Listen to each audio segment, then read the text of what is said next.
Okay.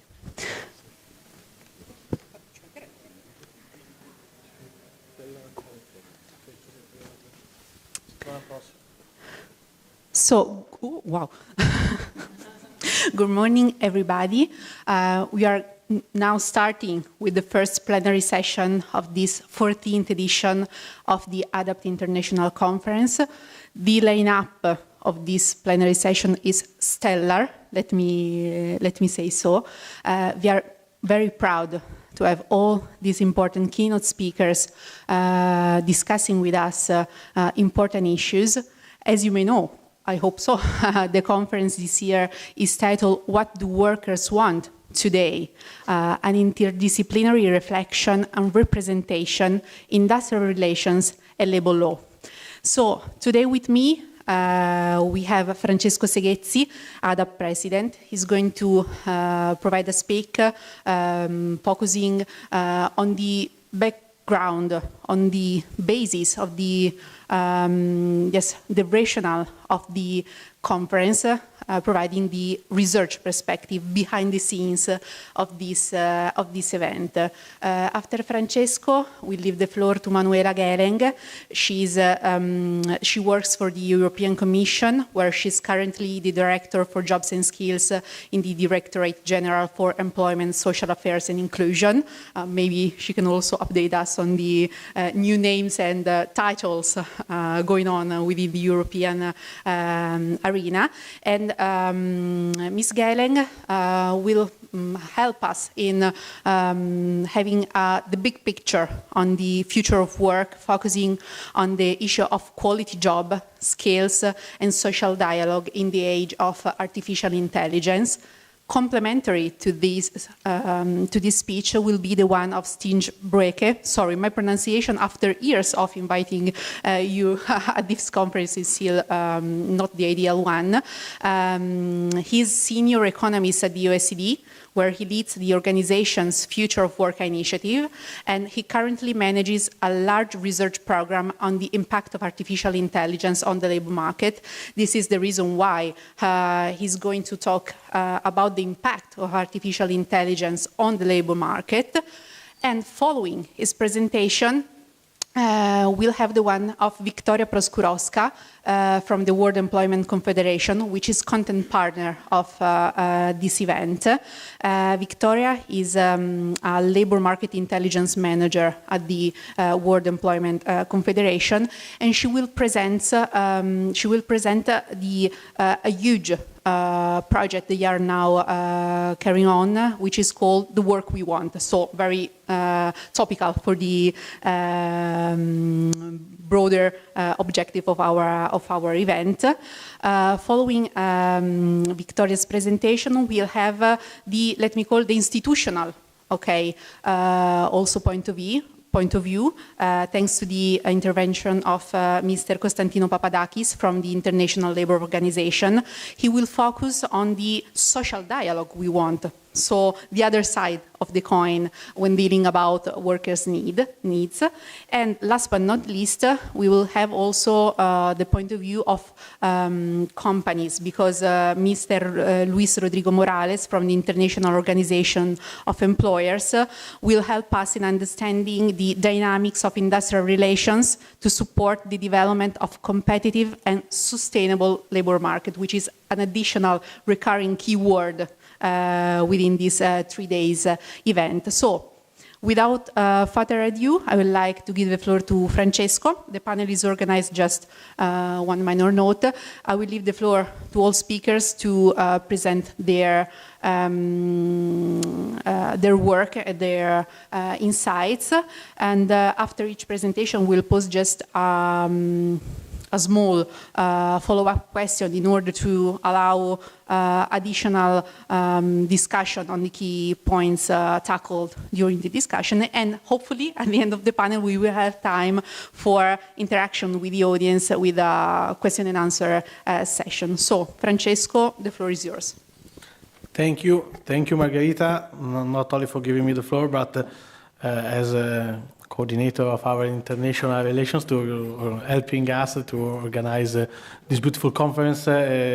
no one would be have been possible without Margherita. So I want to thank you at the beginning of these 3 days. Okay, so I'm the non-stellar one of this plenary. So I will try only to put together the reflection, the researches that we as a group of Adapt are trying to do about this issue, about the issue of the new needs of workers, trying to build an interdisciplinary reflection. First of all, a couple of premises. The first one is that we will not, because we know that it's not possible, to answer completely to this question. We want to put more questions. We want to go deeper in questions, knowing that the big one needs to remain open, because we need to understand better what is the main what is this the question and the main details, the main aspects of this question. And the second one is that we know, because we try to do it daily, that any attempt to answer this question requires an interdisciplinary approach, both with more disciplines inside the research community, but also together with several other actors, especially social partners. So we know that without discussing, without a dialogue with all these kind of stakeholders, is quite difficult to understand, and trying to explain to social partners only by the point of view of research what is the reality is something that is not going to help a lot. And so why we are asking what do workers want today? The first thing that I want to say is that we are in front of an attempt to navigate through a great fragmentation of workers' needs. So it's very harder to understand which are these kind of needs for several reasons. The first one is that the uniformity of working class, if we can still speak of a working class, is decreasing. So this uniformity helped us in the past to understand in a clear way these kind of needs.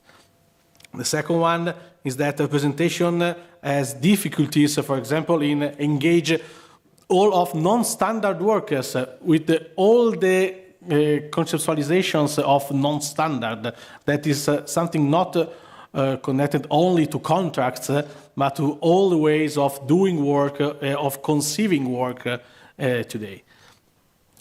The third one is that the crisis of collective dimension, it fuels individualistic tendencies, and so it makes harder to understand needs, because fragmentation, the fact that each worker has individual needs, usually not put together by a collective actor, makes harder to understand what we are talking about. And at the same time, we know that trade unions, all the world of representation, also employers' organizations are facing a lot of social and economic transformations that are not helping us now to have a clear scenario. We have some main features, characteristics of the crisis of this collective dimension that, according to us, is one of the main reasons for which we cannot easily find the needs and what workers want today. So there is a what, so workers' needs are no more unified in a class need. There is where workers' needs increasingly exceeded the boundaries of the workplace.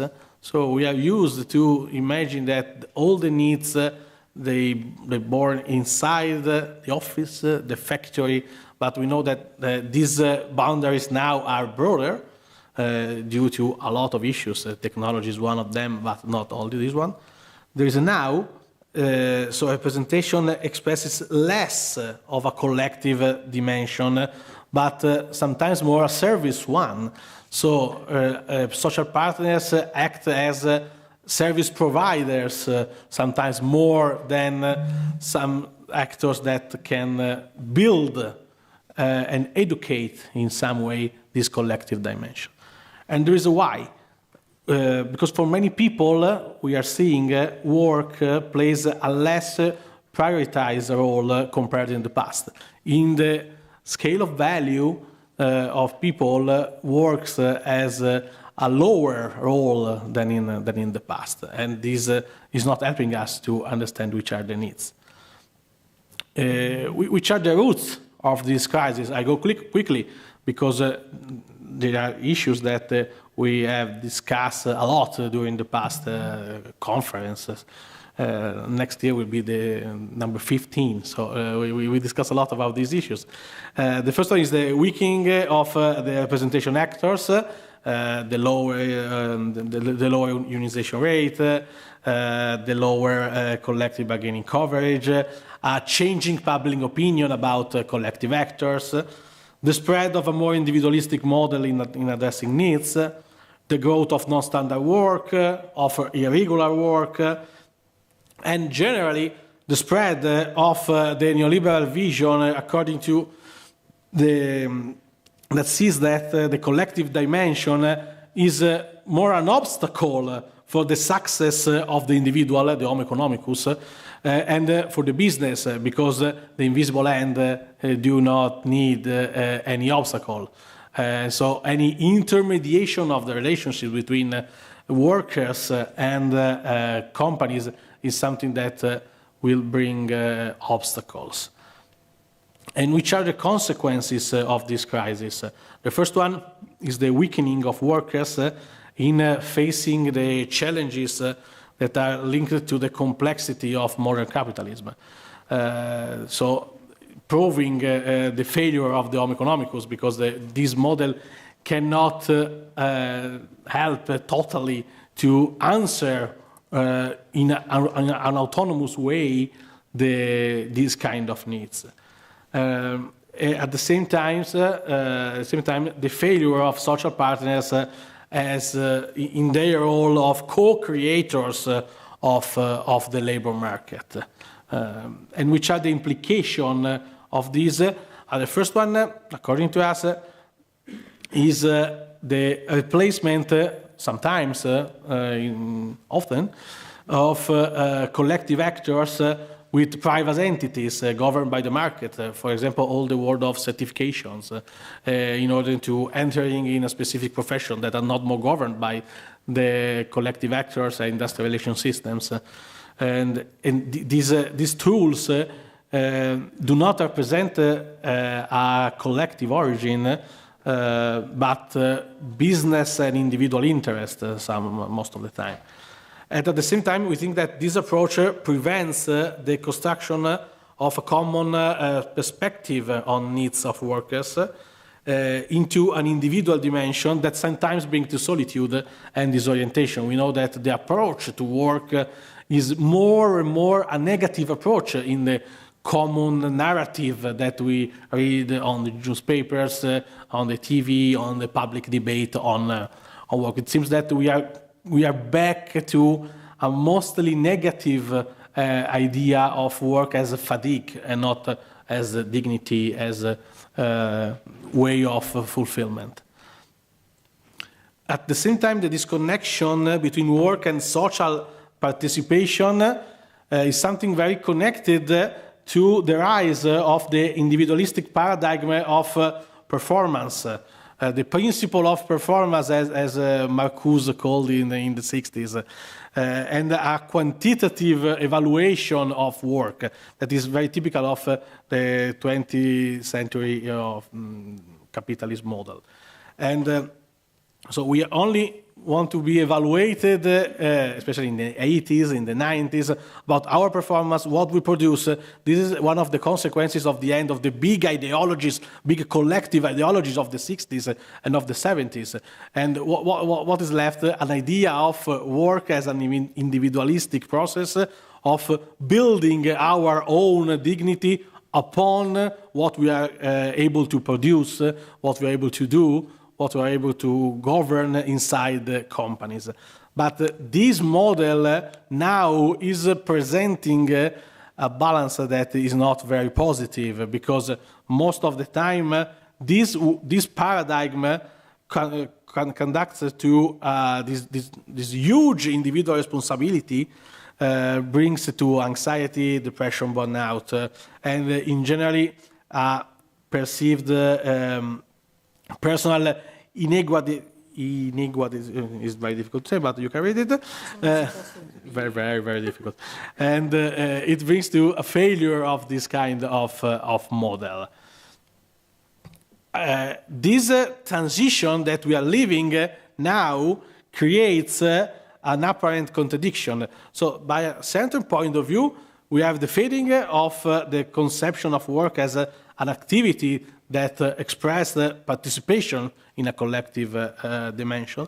But at the same time, we have the affirmation of a personal relationship with work, but where one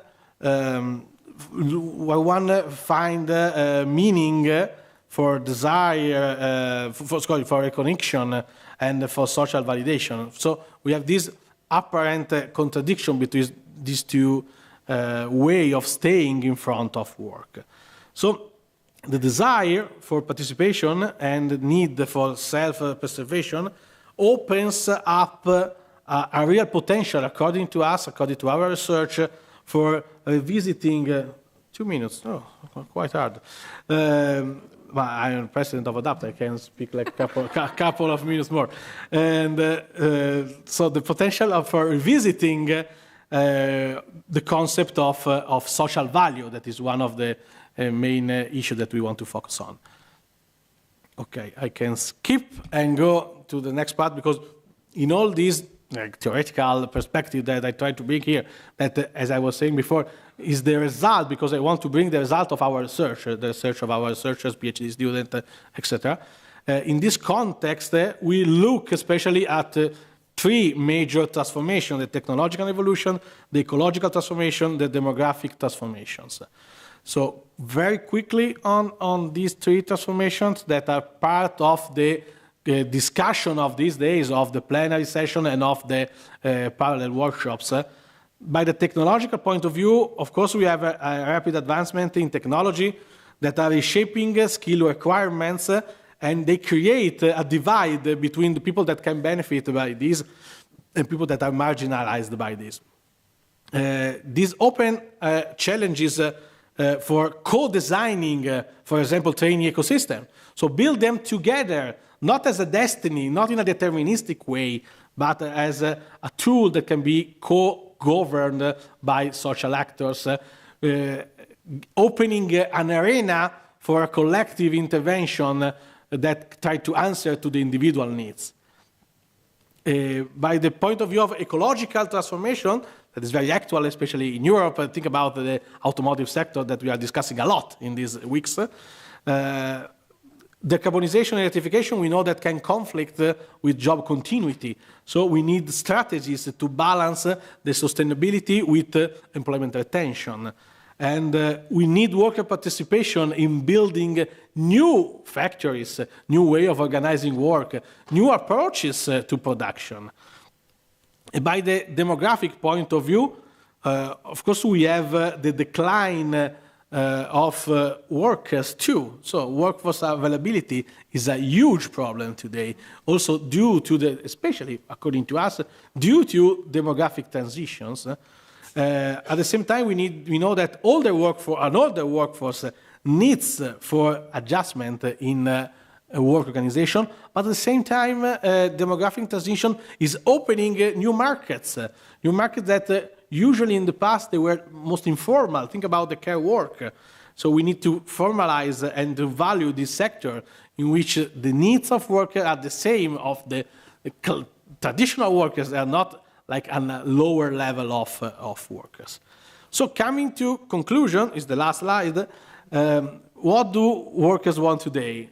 of course, I don't have an answer. The answer is complex. Our presentation wanted to show that this is complex, but we have some essential elements that we want to consider and to put to you, to put the discussion of these days. First of all, the shift from collective frameworks to individual contractual relationships highlights the need for new strategies to address workers' needs in a rapidly changing labor market. So we have to look at this shift from collective to individual and trying to not to have only nostalgia for older work, that maybe we loved, but we have to rediscover how this collective dimension can have a place in this contemporary world. The second one is that there is an urgent need for new languages, tools, and forms of collective bargaining, including territorial supply chain approach to adapt to this crisis of globalization that we are living now. And the third one, the last one, is that beyond the economic function of work, work must be reconnected to its deeper role as a source of dignity, fulfillment, social participation, and dialogue with all stakeholders. Because we think that most of the problems of work today are more connected to this loss of this kind of dimension of participation, dignity, fulfillment that we cover with, of course, the discourses of by economic point of view, of work organization, etc., but in a deeper way, we are losing this point of view of work as dignity, fulfillment, and social participation. And this is the one that we want to discover and to discuss in these days. Thank you.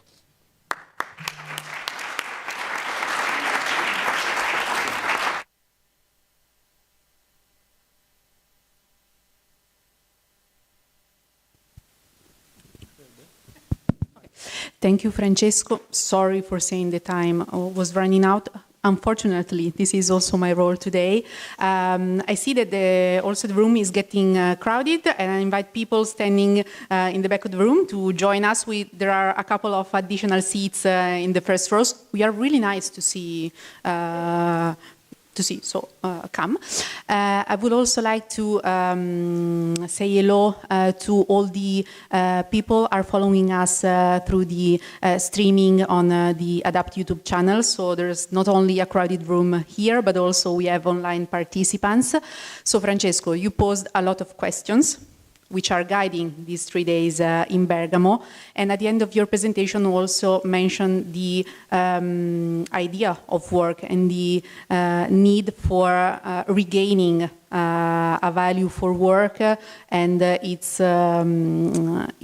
broader role within people's lives. So now I would like to ask Ms. Gelen, which is the European Commission perspective towards the future of work, quality jobs, skills, and also social dialogues through the lens of artificial intelligence. Ms. Gelen, the floor is yours. Thank you.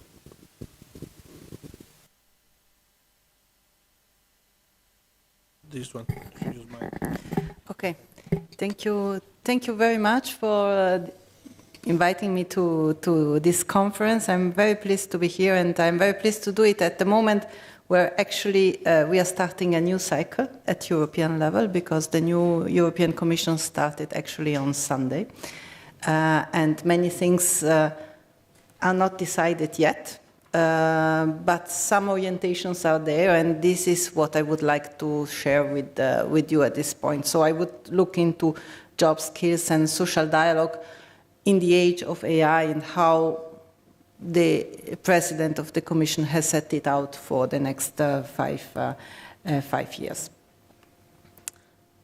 So, well, the starting point at European level is often the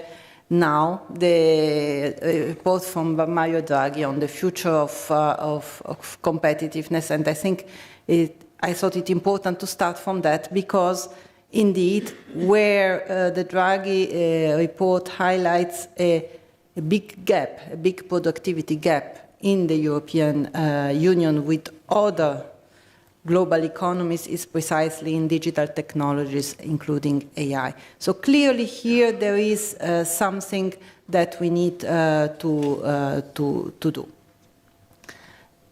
And of course, we have been speaking now for a number of years of what are the opportunities and the challenges of the digital transformation of AI, because of course, this can create new jobs, but it can also take away many jobs. And the IMF has estimated that 60% of jobs in advanced economies could actually be impacted by AI. And this, of course, depends on the regions, on the structure of our economies. And we can also say nowadays that basically every profession cannot say that it is immune from this change. So on the slide here, you see obviously what are the pros and cons, what are the risks, what are the opportunities. And I think I will not go through them because we all know them. But I think it's important to state that with generative AI, we are doing one more step, and we are clear that, for instance, certain administrative tasks will disappear. And then we need to ask ourselves, but who are doing these administrative tasks? And when we look at who are doing these administrative tasks, it's mostly women. And generative AI will have impact also on low-skilled workers, older workers. So it creates a digital divide. On the other hand, we see that those that master these technologies, they have a wage premium of 25%. It makes a big difference, and this is why I think at European level the idea is that we must harness AI responsibly and ethically so that the benefits are shared equitably across the board. So the response to the digital transformation, I think I'm trying to set out here how is the program of the Commission for the next 5 years, just to for you to see how this will pan out. So, first of all, already in the past, the European Union has taken a very proactive stance when it comes to artificial intelligence, in the sense of a very clear dual approach. We need to protect workers' rights on one side, but we also need to enable innovation. We don't want to stifle innovation. We need to find the right balance between the two. And the European Pillar of Social Rights is a declaration that sets out 20 principles and rights on fair working conditions, skills, and social protection. And it sets also 3 targets for the European Union. One is reaching an employment rate of 78% by 2030, a participation rate of adults every year of 60% by 2030, and 15 million people less at risk of poverty in the Union by 2030. Now, to reach these targets, of course, we are on good track with the employment target, not so good track with poverty, and even worse with skills. So what the Commission will set out during in the next few years is a quality jobs roadmap, because of course we want to create more jobs, but we want to create quality jobs. And this goes hand in hand also with skills. We need investment in people, and I think this was already mentioned. And social dialogue will play a key role. As you know, at European level, social dialogue is really playing an important role, treaty-based, and we see that in the future of work, as we have heard, the role of social partnership needs to be strong. So the quality roadmap will actually look at how to make sure that jobs have quality. How? By looking at what the impact of digitalization might be.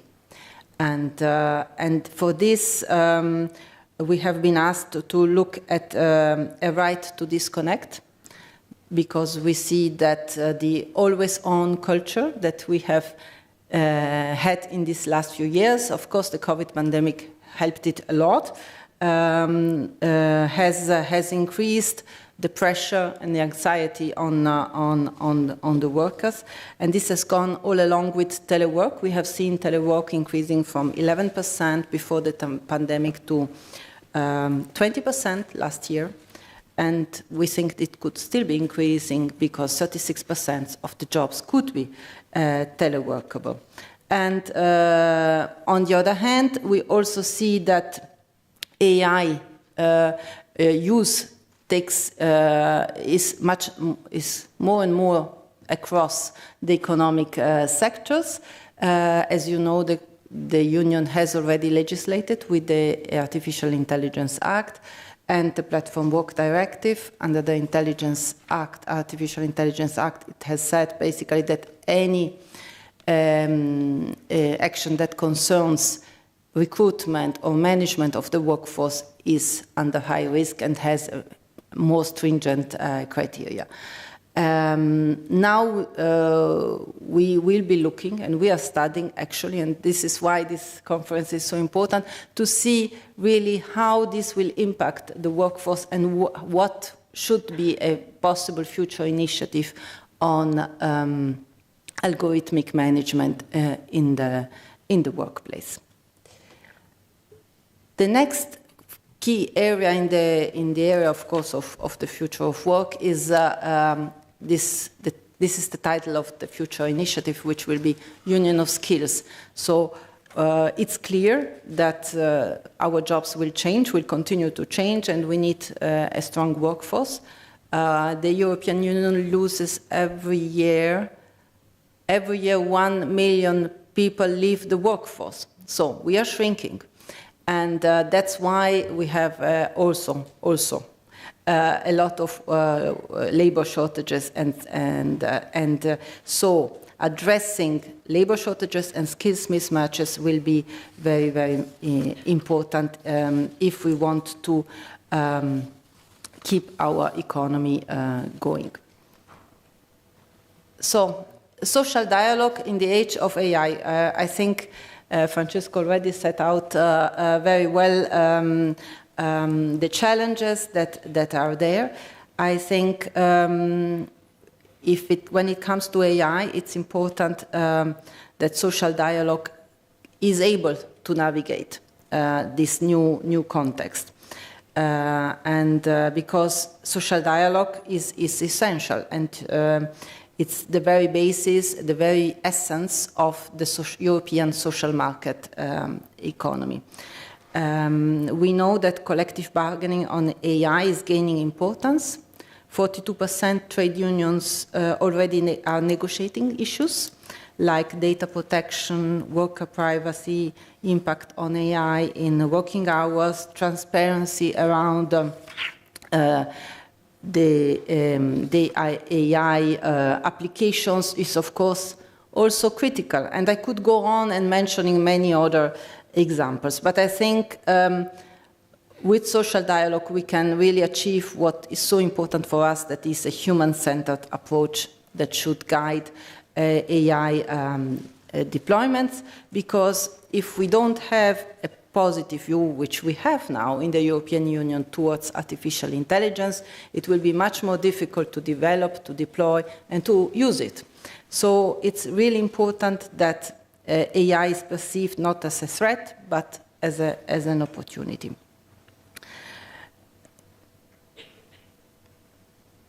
So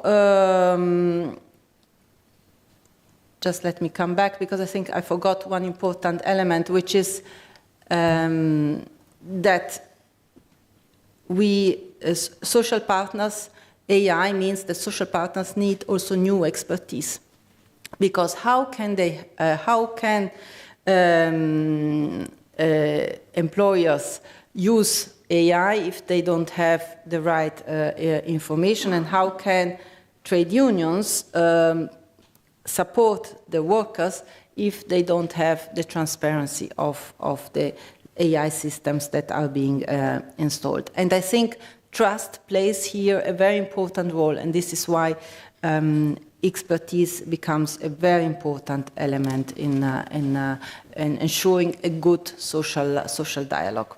Now, I mentioned what we are thinking about the European level, but of course at European level we are very much involved with OECD, with ILO, and with the G7 and with the G20s, and we have been really a very active players and fully support this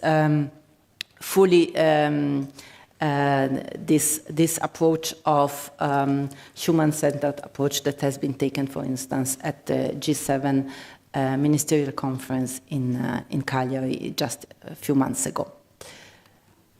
In conclusion, I think I would go back to three important points. One, I think the collaboration among stakeholders. I made it very clear already. We need social partners, we need governments, we need businesses. We need to work together so that the workplaces remain inclusive, fair, and sustainable. Investment in skills is very important because it's only by making sure that people feel they are in control that they will take up AI. And we need also to have an ethical use of AI.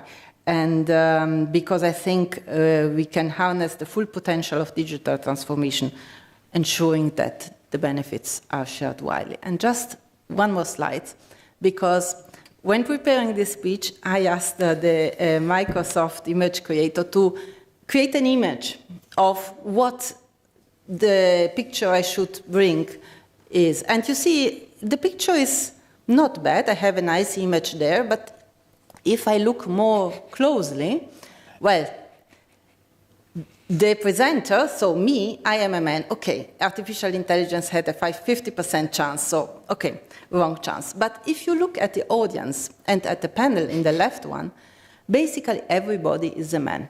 So clearly there is a bias here. Clearly we are not there yet, and that's why it's really important that we all work together to make AI a better world for all. Thank you. Yes.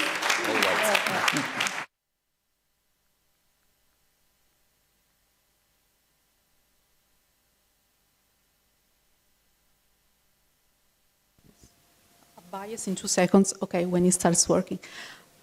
Thank you for your presentation. Really appreciated. What not prepared reaction. You mentioned that social partners, workers' representatives and employers' organizations need expertise in order to deal with all the issues you mentioned and which are shaping the future of work, not only in the European scenario, but at the global level. And we'd like to also to say that we are fully committed to this since we are participating in a ton of European-funded project devoted to information and training measures, focusing on challenges and topics which are at the forefront. So from our perspective, it is really interesting listening to a representative from the European Commission saying that there is also additional need for this kind of actions. And moving on the other issue you tackled, the one of the telework and right to disconnect, which was also mentioned by Francesco in his opening speech. Those two issues have emerged as key priorities in the evolving digital, let me call it evolving digital workplace, with social partners entrusting the EU to take the lead on this. What progress have been made in these areas, and how is the Commission or is willing in the upcoming months to addressing the challenges posed by the AI-driven workplaces in ensuring fair and equitable telework practices and a universally recognized right to disconnect? Well, this is actually an interesting field where I think at European level we would have liked the social partners to take a much more important role. As you know, in the treaty, when it comes to working conditions, we first need to consult the social partners, and if they so decide, they can negotiate the agreement by themselves, and then this can be put into law at European level. So it's quite a big responsibility and a big importance that is given to social dialogue. Unfortunately, on the right to disconnect and telework, the social partners could not agree. They negotiated, they tried very hard, they couldn't agree. Now we are consulting the social partners in view of coming forward with an initiative, because we do think that there are both benefits and drawbacks that need to be addressed, and that certainly we should look at the right to disconnect for the European at the European workplace. I already mentioned some data why this is important, and we also think that telework has a scope and it will be developed. So it's important that we enable the possibility for companies to come forward with telework, but at the same time, workers should be protected. I think we are also working on another strand of work, which is on health and safety, because of course we are currently reviewing 2 directives, one for screens, use of screens, and the other on the workplace, so that this can also be. We are reflecting whether this needs to be adapted to the new circumstances of where workers are either at home or somewhere else or in the office, so that health and safety aspects are always there. And I think also psychosocial is very important when it comes to telework, because of course you are not anymore in contact with your colleagues on the one hand. On the other hand, I think you are also more prone to, I mean, it's much more, you are in this always on culture, and it becomes more difficult to distinguish between work and life. On the other hand, it has also a lot of advantages, because you can do things at the same time, and you can organize your life and your work better. So this is where we are for the moment. It's we will want first to hear what social partners will have to say before we decide on the actual way forward we will take on this initiative.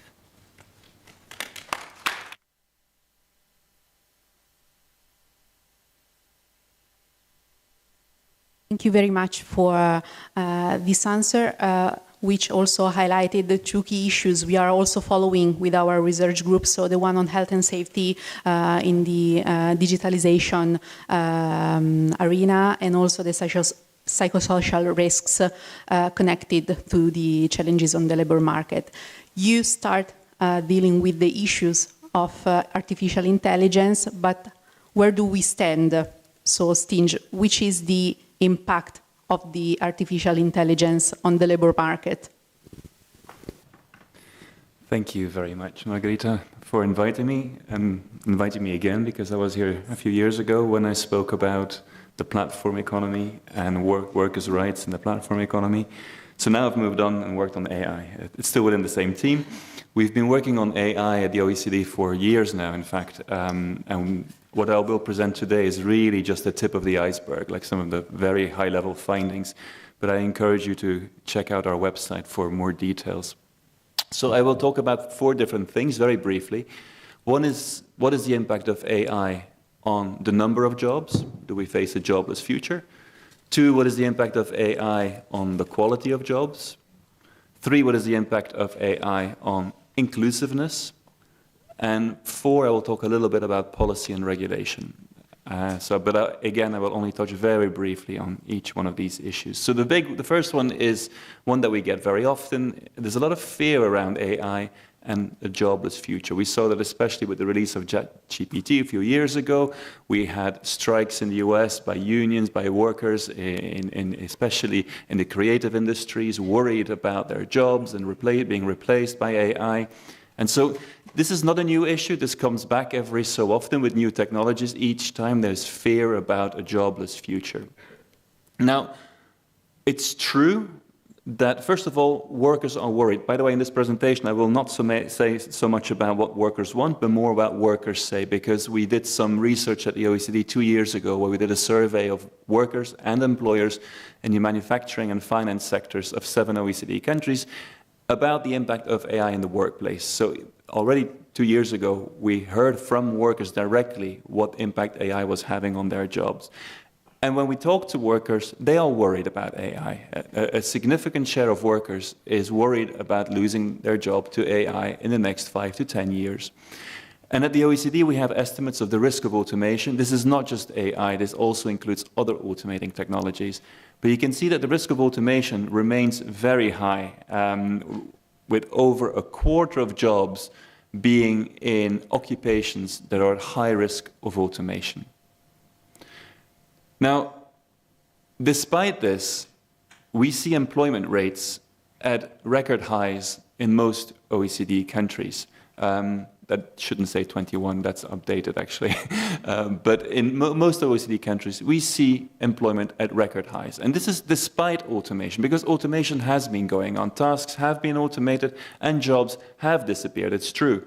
But despite this, employment remains very high, in fact, is increasing. So how is this working? Well, first of all, when we look at estimates of the risk of automation, they're theoretical estimates. They're about what is theoretically possible. It doesn't mean that that will actually happen. First of all, it needs to make business sense to invest in these technologies.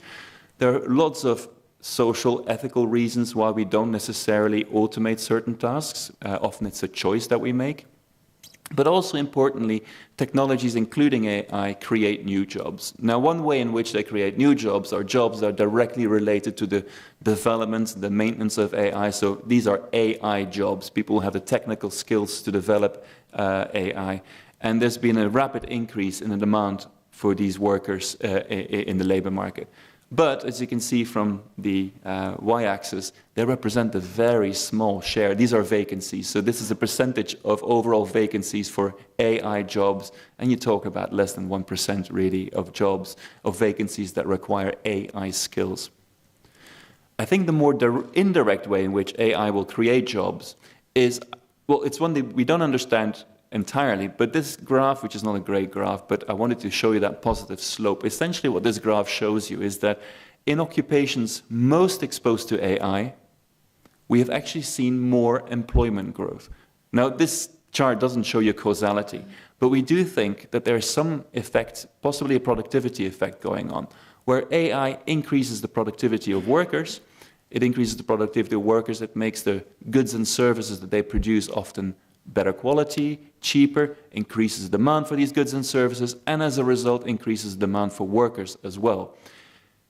An important point here is that the occupations where we see this mostly happening is high-skilled occupations. It's high-skilled occupations most exposed to AI, but it's also these occupations probably benefiting more from AI. And I will come back to this point when I talk about inclusiveness.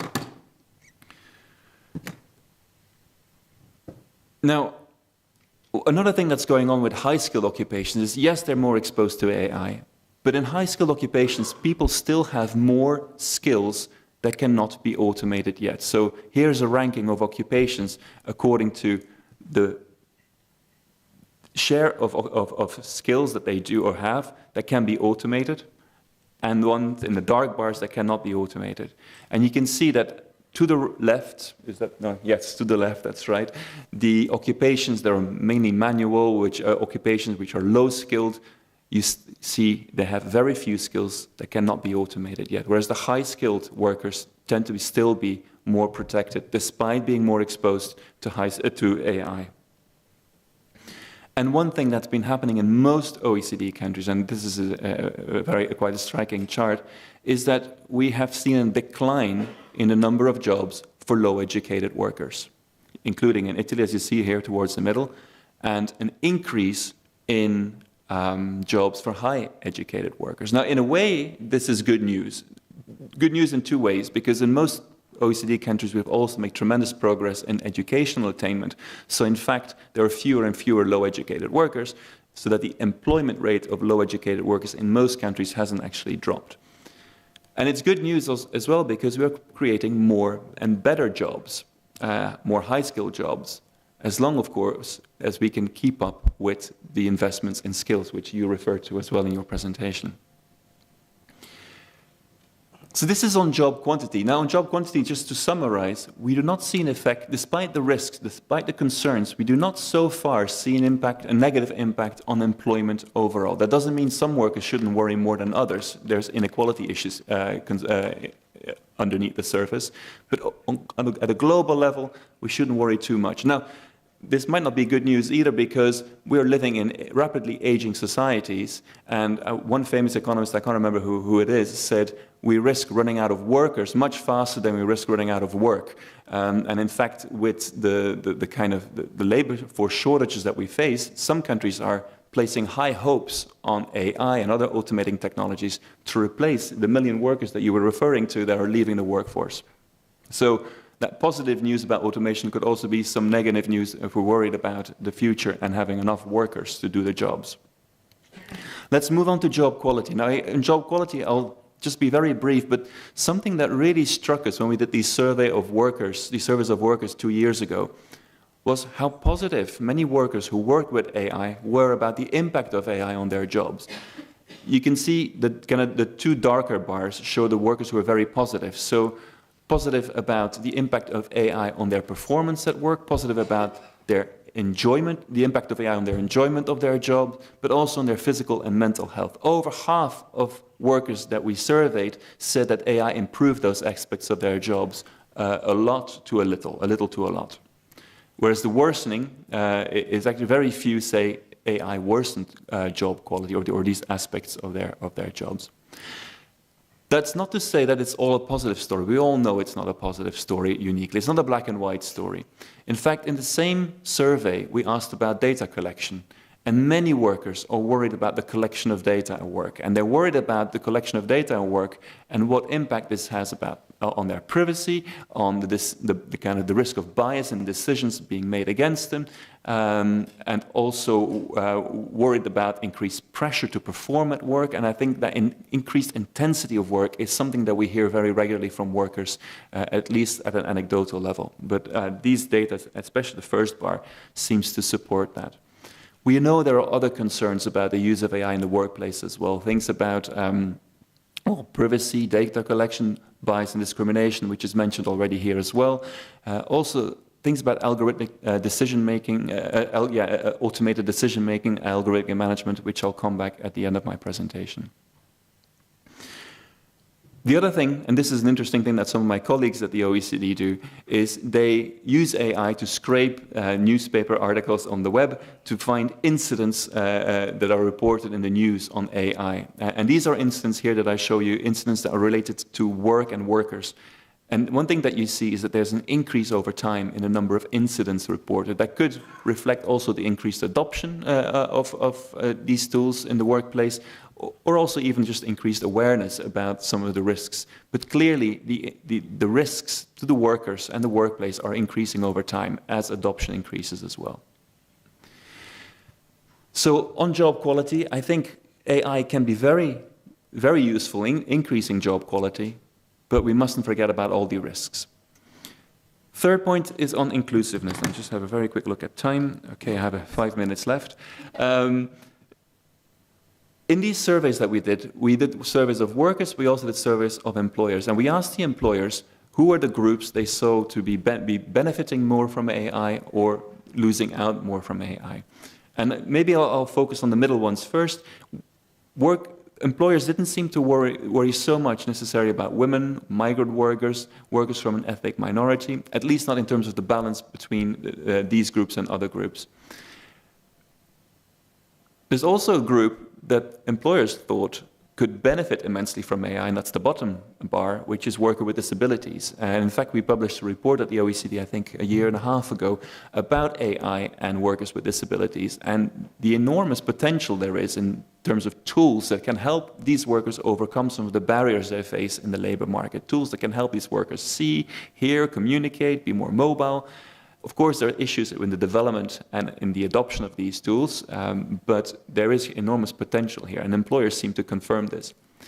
But let's now talk about the two groups that employers identified as groups at risk, and you see older workers. We didn't ask about younger workers, but we also know younger workers are at risk, partly because it's many of the tasks that they do that tend to be automated, many entry-level jobs.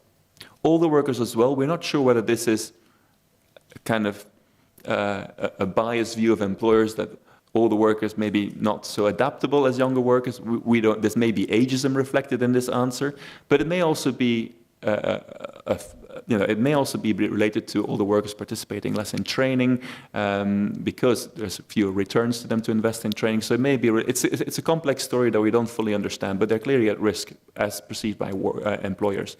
And the other one, which I've mentioned already, is low-skilled workers. Again, low-skilled workers have been losing out to technology for years now, and it looks like this is set to continue even with AI.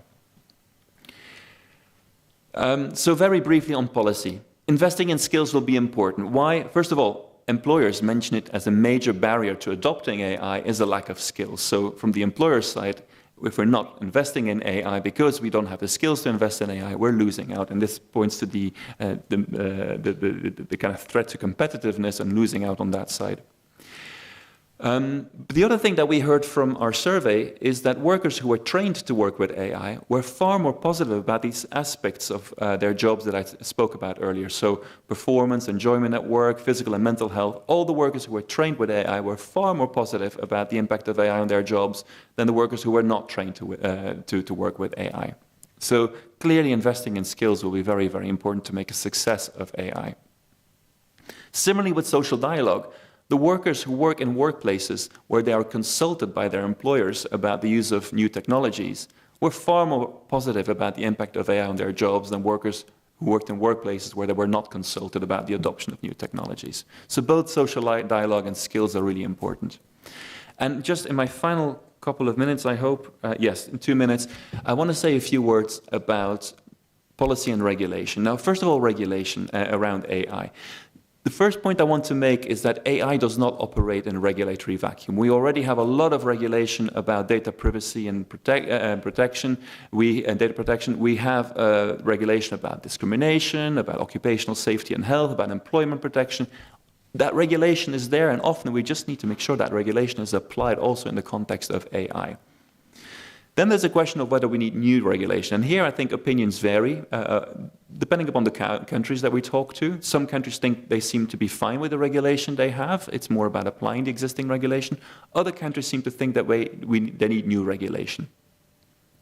I mean, in fact, the EU AI Act is an example of new regulation being implemented to deal with the specific challenges of AI. But what's interesting about EU AI Act, and that's also regardless of which country we speak to, there's a real big sense about proportionality when we regulate AI. Because, yes, we want to regulate AI for the risks, but also we don't want to fall into a trap where we over-regulate and we harm the adoption of these technologies, we harm innovation. So proportionality is really important. And in the EU AI Act, that's addressed by having a kind of risk-based approach. In other constituencies, they apply regulation to larger companies, not so much to smaller and medium-sized enterprises. So there's different ways of doing that. Now, in terms of policy action, I already mentioned the importance of training and social dialogue. Social protection is also important for those workers who will lose their jobs. But what I want to mention just very, very briefly is the importance. I do think there are gaps in regulation. And here are some of the key risks that we see as a result, well, related to the adoption of AI in the workplace. But I just want to give one example of an area where I think new regulation is required, also in the EU context, which is automated decision-making. When you look at automated decision-making, we have a study coming out on algorithmic management. Algorithmic management, that's not necessarily just automated decision-making, but it's already very common. Automated decision-making brings a lot of risks for workers in the workplace, and yet it is very poorly regulated, even, I think, within the EU. Yes, we have GDPR that talks about automated decision-making, but it talks about fully automated decisions, and it's so easy to argue that a decision is not fully automated, that at some point there was a human in the loop or on the loop. The EU AI Act doesn't necessarily address automated decision-making. And a third issue is that, yes, we have the Platform Directive, which I think touches on that and in very important ways. But of course, it applies only to platform workers. So automated decision-making is just one example of an area where I think we will need more regulation. In Australia, for example, they are thinking about regulation not on fully automated decisions, but on substantially automated decisions, just to capture that point that it's so easy to say yes, but at some point a human could have checked the results, but didn't. So I will stop talking here. I have a lot of things to say about all these things and the gaps that exist, but I am happy to take questions later or during the coffee break. Thank you very much.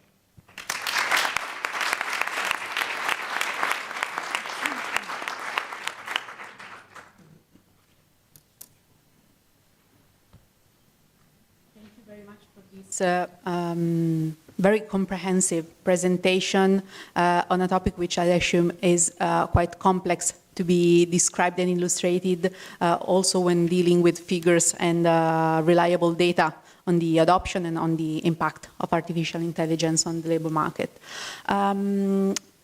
Considering the artificial intelligence and its impact on the quality of jobs and profession and occupations, which is a pressing issue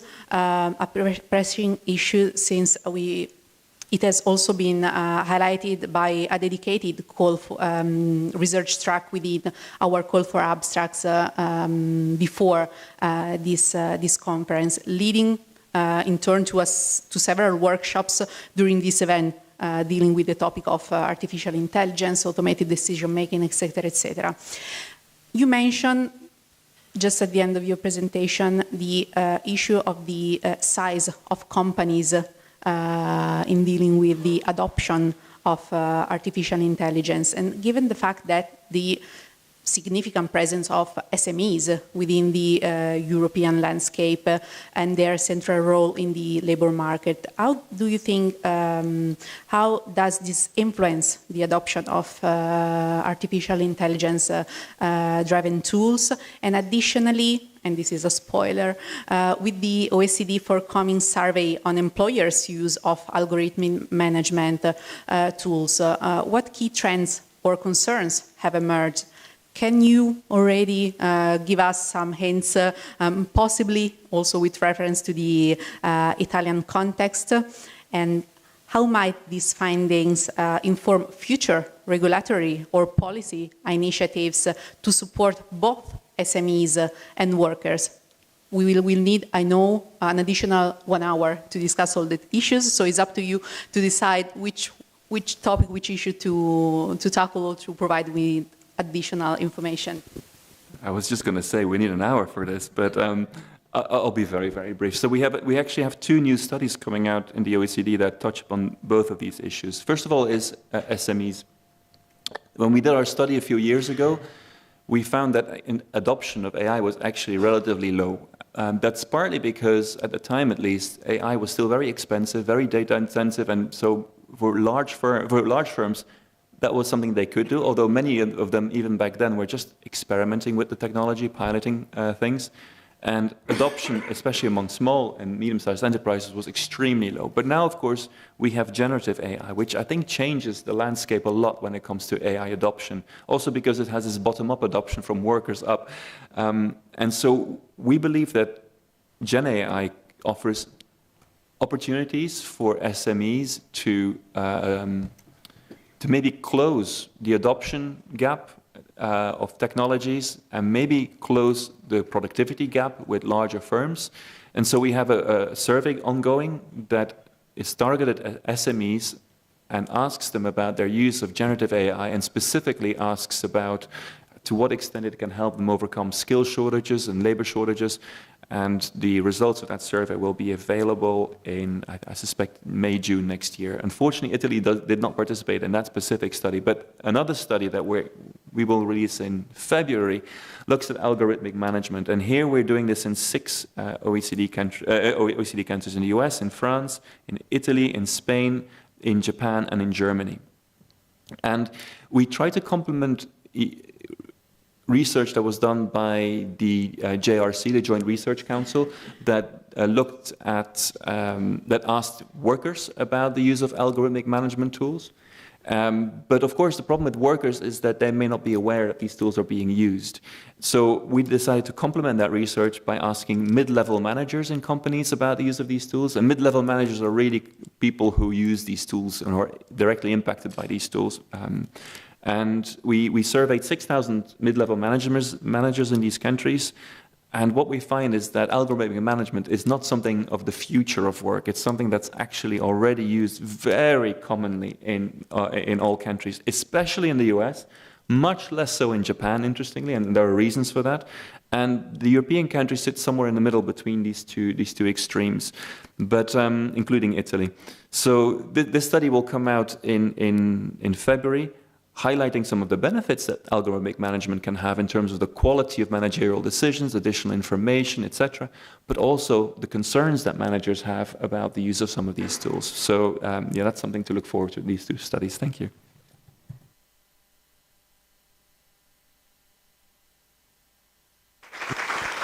Thank you. I'm very much looking forward reading the studies. So I also tell the colleagues working with me on the and Emanuele Dagnino on the Adapt International Bulletin to stay tuned in order to include also these studies in our international newsletter. So very much looking forward to it.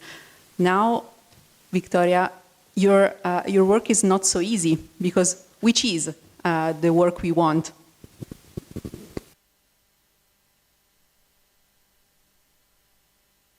So I have to push the button. Thank you very much for inviting us to this edition of the conference.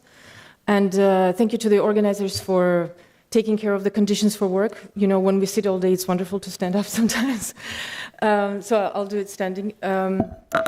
So today I will probably start with just having a quick explanation of where I come from and who I'm talking on behalf of. World Employment Confederation is a global voice for private employment industry. We are aging, 57. We represent 232,000 employment agencies around the world, and we offer different kinds of services. The most famous or well-known, I guess, is agency work, but there are many other different elements that are part of the package that agencies offer to help people get employed. So, in terms of numbers, we are representing only 1 in every 50 people working in the world. So that's not a lot, but we feel like we play an important role, because for people who, for some reason, are unable to get a full-time open-ended contract with the dream employer, we offer an opportunity to try out different ways to get trained, to try different employers and see what works, and maybe get a full-time job in the end after all. We believe that it's an opportunity. Temporary work is not necessarily bad. You know, we try to bring to people's minds the idea that temporary work is not precarious work, because temporary agencies are actually the most secure form of flexible working. We help people get access to social benefits package. Sorry, to get trained and get back into the rhythm of work, and get become part of the employment, be it part-time or temporary anyway. And so, on the one hand, we help reduce frictional unemployment, and on the other hand, we also help to ensure a better and faster match between supply and demand of work, which is quite important these days as well. Now, I want to talk about the flexibility as part of a social contract. We have a very typical situation of a typical person. If it's someone who is just leaving university and wants to try out a new job, then they would probably prefer flexible entry into the labor force to try out what they would actually feel good working with for the next 40, 60 years. You have, on the other extreme, flexible exit from the labor force. These are people who probably have worked their heads off and probably want to start slowing down their intensity of work and maybe retire earlier and just enjoy life after. And then there's, the bit in the middle about the people who want stability, but also so social security, also maybe some kind of flexibility. We speak here probably about the majority of working class, but they are not the only ones around there. There are also atypical stories, and there are many of them.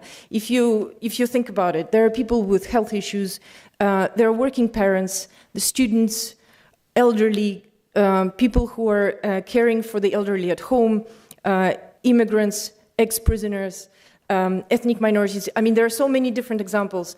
They often feel that they need a flexible work arrangement or that they cannot get a fixed, stable work arrangement. And agency work is there to basically fill the gap. And today I'd like to advocate for flexibility as part of the social contract, to include this aspect of flexibility into the overall concept of work, not having like 1001, but have like a spectrum of opportunities for work and recognize all types of work. Now, having said all this, this is not just pure talk. We have run quite a big survey, which we finalized this year, across 715 different global companies. This was a strategic choice to look at global companies that are operating in different countries, and we have gone through 22 different countries in all continents, and we asked them a few questions about what their situation with hiring is and what their outlook in the future is, to be brief. And what we found is that let's say more than half of the organizations we have interviewed, so these are the Forbes 2000 companies, but only like a third of them, they hire their 10 to 19% of their workforce is flexible, is agency work and other flexible forms of work. And when we ask them, how do you look into the future? What is your plan? And they said, the situation is so complicated economically, the situation is so difficult with the demography that we feel like we need more flexible workforce because that is what helps us meet our targets. And so you see 92% said, yes, we want to create a more flexible workforce in the next 2 years. So that in itself speaks for the need for more acceptance of flexible workforce solutions. We've asked the companies to explain us the factors that are expected to pose the biggest challenges in the next 2 years. And interestingly, they all look at the different, at the changing and morphing quality of the labor market, right, of workers. They realize the need for flexible working practices. They understand that there is more demand for remote work. We've heard this just now. That we need flexible approach to work throughout lifetime. So when we combine that with the challenges of talent scarcity that we're seeing now, maybe it's easing for the moment, but it's still definitely present. We look at the digital transformation, now Stein has spoken about this as well, and the rise of AI. We see that the situation for HR managers globally is actually very challenging. It has never been as challenging as today. And basically, if I have to wrap it in 3 words, it's flexibility, agility, and lifelong learning. Given that the demand for skills is evolving, that we feel that we need to learn every day to be able to stay up to date with the requirements that the work asks us. That lifelong learning has become as important as ever. One of the questions we asked was, about one career path for life, and 82% of hiring managers have said, yeah, the idea of one person following one career path in their lifetime has gone for good. It's no longer there. So we are also looking at people changing preferences and shifting jobs and maybe even professions throughout their lifetime. I think it's quite an interesting and important message also for people who are entering the labor force as well as for hiring managers. What kind of working conditions do we have to provide for these people? And on the other hand, we see that 83% of companies said that after the pandemic, employees started placing much value of having the flexibility around the workforce, around the where and when they work, as they do for compensation. So if before it was a nice to have, now it's basically a must. And when we ask them about the workers' expectations that could be met in terms of work flexibility, they said that what will be important in the next 2 years is to create more flexible workforce that can adapt to rapid shifts, in nature of work. This is not an open-ended question, but basically talent pools comes first, but we've got also increase in employment of agency workers that is also very close to the top, 88%. So clearly, this very strong thirst for more flexible solutions for HR managers is clearly present. Now, I will not go through the entire project because it's quite a voluminous piece of work, but maybe some takeaways. 82% of senior executives say that the idea of one person following one career path is gone. Senior executives, 2/3 of them, believe that agency workers with knowledge of new technology is an effective way to spread understanding to permanent employees. So we see that the transfer of skills and knowledge goes both ways. And sometimes we probably forget about this, and it's quite an important point about the exchange of knowledge and practices. 78% are concerned that their organization can't train employees fast enough to keep up with technology developments in the next 3 years. That's an important one, don't you think? We know that there is a certain uptake of AI and technology at the level of employees. There is a certain, let's say, demand on the part of employers to use the AI, but the training part is something that is missing. I think part of it is also because AI is evolving fast, so we are a little bit behind, but it's quite an important element to think about. 83% of senior executives say that following the pandemic, employees place as much value on flexibility as on compensation, as just said, and this is something, again, that brings me back to the idea of including flexibility as part of the social contract in the working space. 88% of organizations plan to increase the use of agency workers. Again, I bring back the idea of flexible working environment regardless of the age of the worker. We all need flexible approaches in different stages of our lives. And now I want to quote our dear panel participant, who was also interviewed for this project, who did say that it's really important to get a legal framework for the changes we've seen in workers' expectations, right? And we couldn't agree more. Lack of regulation can bring to bad outcomes. Too tight regulation can bring to bad outcomes. Adequate regulation that reflects today's reality is probably the best of both worlds. And we feel that regulation is important, and it needs to recognize the needs of the workers as much as the needs of the employers, so that there is a balance in the labor market.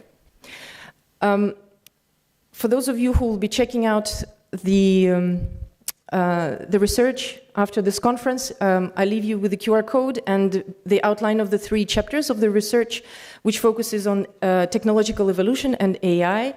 The second chapter is about the missing workforce and basically what kind of people can be brought back into the talent pool who are unable to get a full-time open-ended contract. And the third part focuses on the conditions at the workplace and the regulations in place for the moment at the workplace. I leave it here. I hope I'm on time. I'm sure I am. If you have any questions.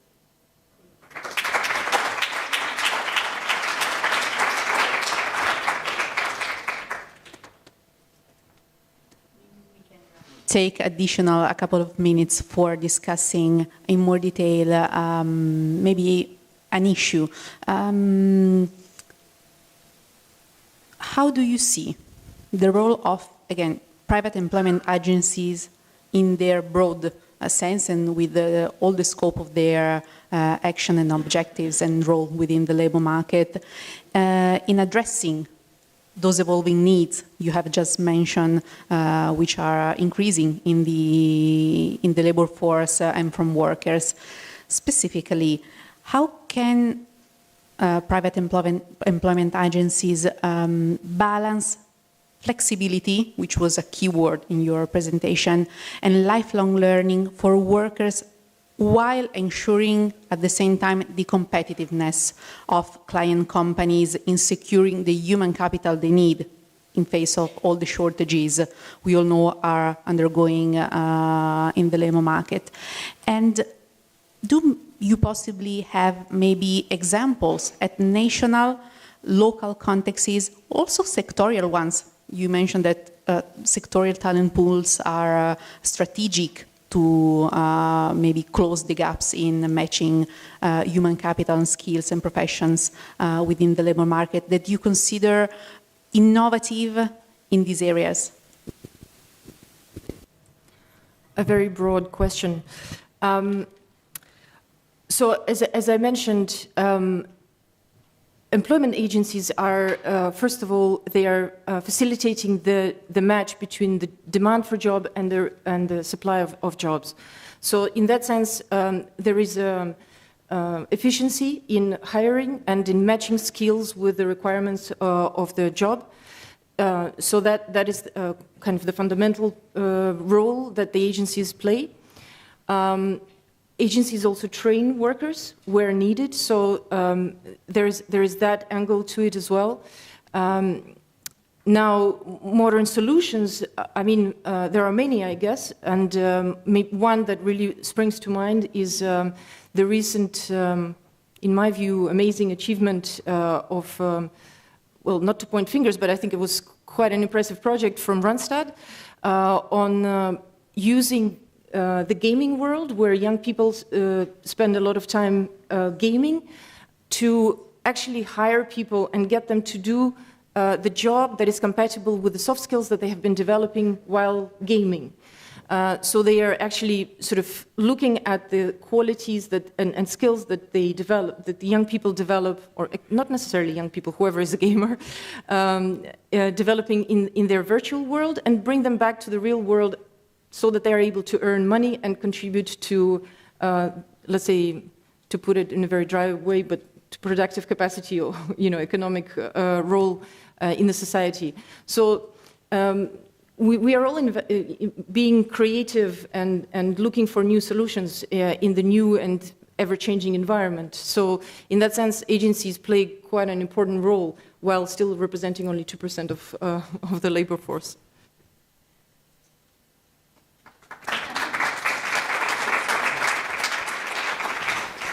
So thanks to your survey, you interviewed an impressive number of companies operating at the global level. So you have been able to provide us with an overview of which is the work we want now and in the near future. Now I'm asking Mr. Papadakis from the ILO, which is the social dialogue we want now and in the near future.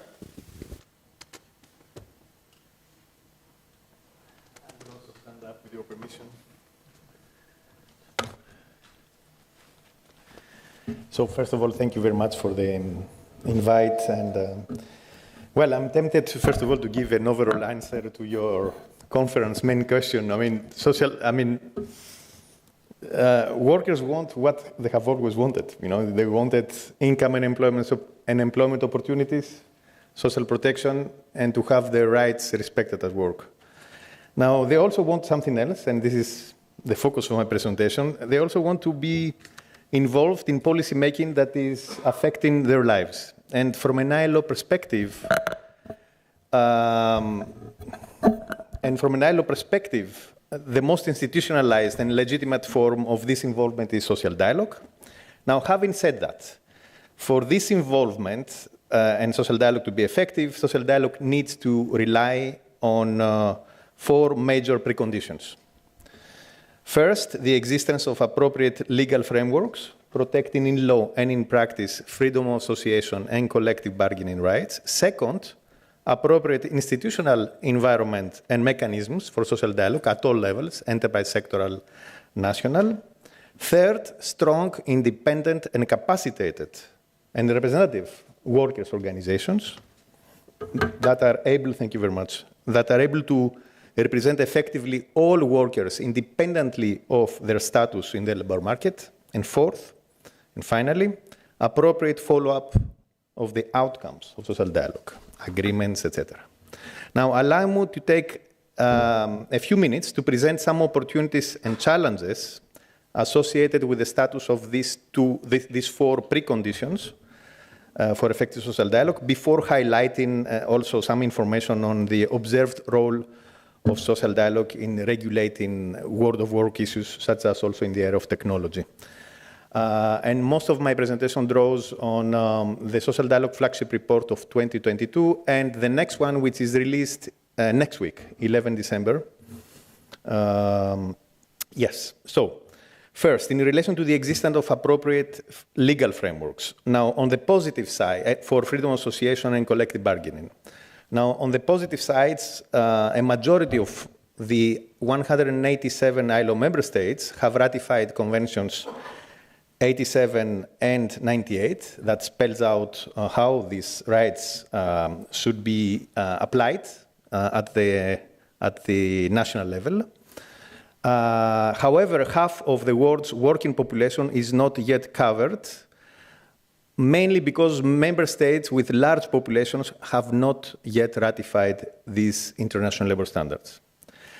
Now, also, SDG indicator, the Sustainable Development Goal Indicator 882, which measures compliance with freedom of association and collective bargaining rights in law and in practice, demonstrates the difficulty of states in applying these standards. In the slide you are seeing, this is, let's say, the status of the respect of freedom of association and collective bargaining rights, with 0 scores indicating no violations. And as you will see, the average global score stands at approximately 4.8, which indicates actually a 7% almost decline or increase in violations, let's say, between 2015 and 2022. And most violations relate to the rights of workers to establish and join organizations. And this is, in turn, largely associated with increasing violations in terms of fundamental civil liberties of employers, workers, and organizations, approximately 60% increase in violations since 2025. Now, regarding the second precondition, let's say the appropriate institutional environment and mechanisms for social dialogue, this chart represents only one particular form of social dialogue and mechanisms, which is national social dialogue mechanisms. Now, our research shows that approximately 87% of ILO member states do have these kind of mechanisms. Most of them are tripartite in nature. This is partly, this large, let's say, presence of these institutions are partly related to the very large ratification of ILO Convention 144 on tripartite consultations, which has been ratified by almost 160 member states. But what about the effectiveness? of this institution? And what about the inclusiveness also of this institution? And here the picture is rather mixed. We have conducted a survey, the findings of which will be released normally next week, a survey of several social partners organizations in 38 countries, and which shows that roughly 3 out of 4 workers' representatives and 2 out of 3 employer representatives view these national social dialogue institutions as effective in terms of promoting rights at work, extending social protection, promoting employment, income opportunities, etc. However, they have expressed a very key concern, namely, a majority of workers and employers say that there is often a lack of appropriate follow-up by government and public authorities in terms of the outcomes of national social dialogue institution. And a second concern is that of inclusiveness of national social dialogue institution. That applies also in the area of collective bargaining, I would say, institutions. And indeed, successive ILO research and surveys point to the need for urgent action to enhance the capacities of social dialogue and employers and workers' organizations to better represent especially women, the youth, informal workers and enterprises, and migrant workers, etc. Now, regarding the third precondition, strong, independent, capacitated, and representative workers' organizations able to represent effectively the workers. Now, here we're all familiar with the challenges. So one challenge is, of course, declining trade union membership in the last decades, with data on trade union density for approximately 140 countries ranging between 25% in high-income countries, 25% of the formal employees, okay?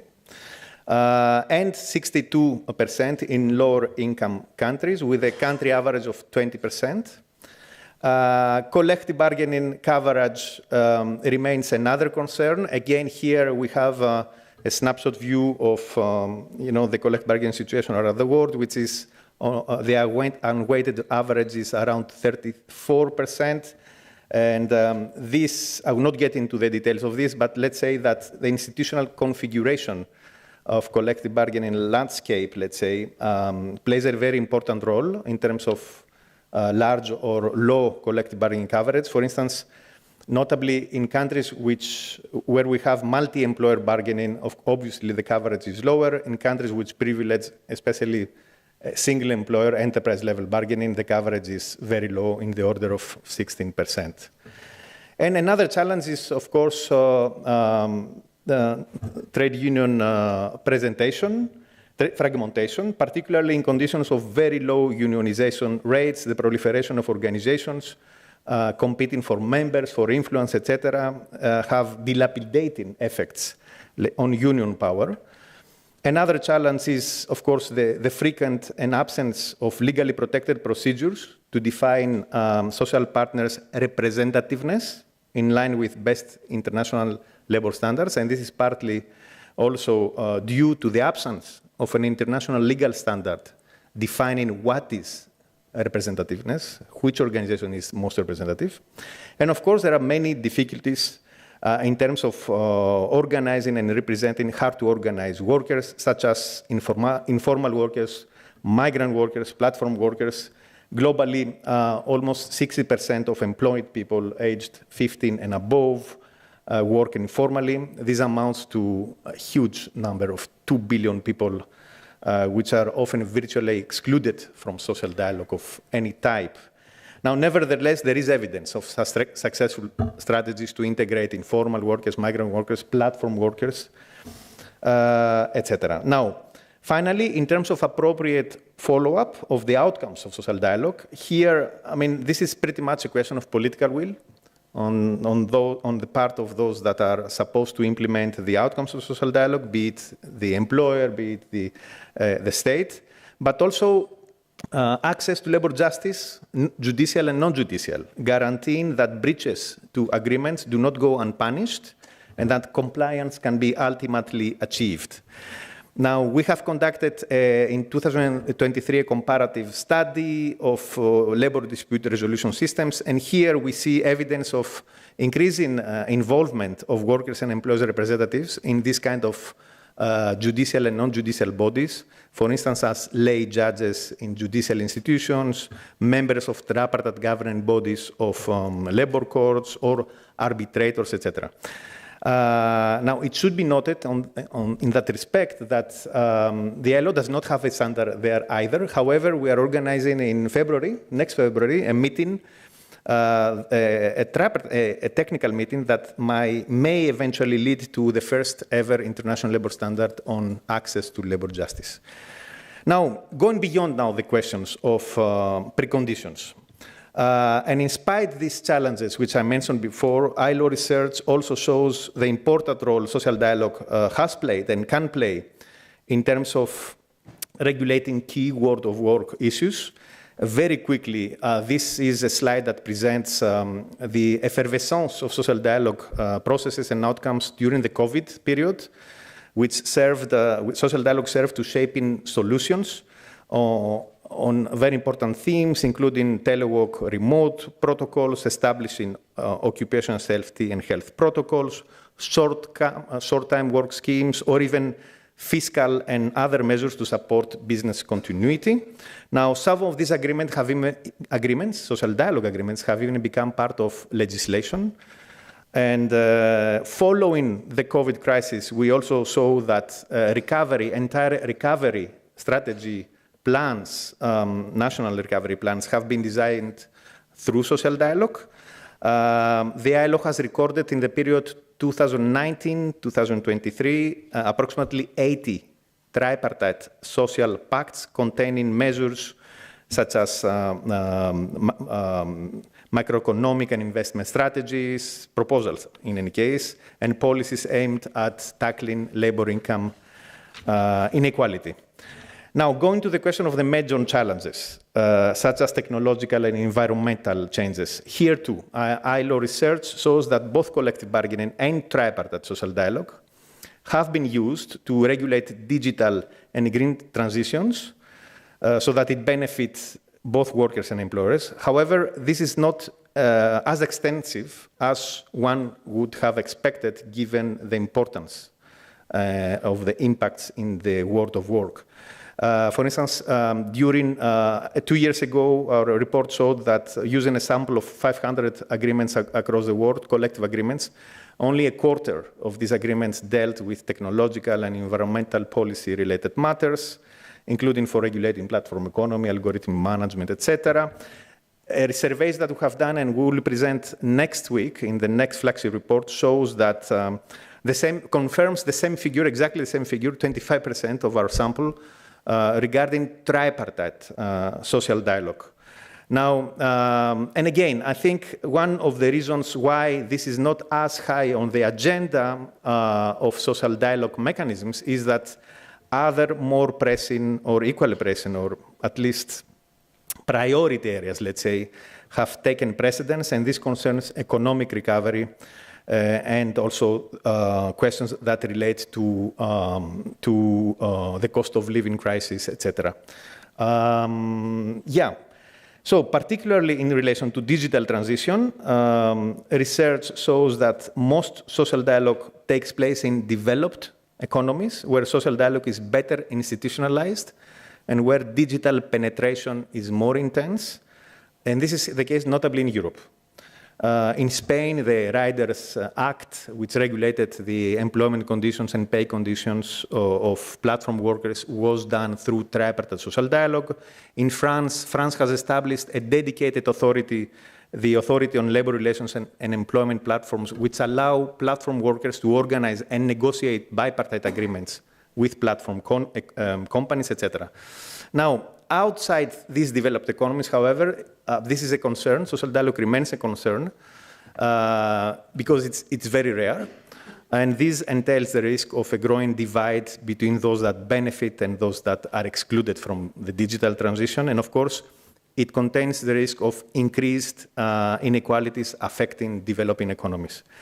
In the area of green transition, there too, social dialogue and collective bargaining are used or have been used to generate consensus on roadmaps, for instance, to implement international climate strategies and policies and conventions, such as the Paris Agreement, the national determined contributions, which are the reports through which countries report to the United Nations their efforts to cut carbon emissions. Some of them are designed, or many of them are designed or drafted in collaboration with social partners.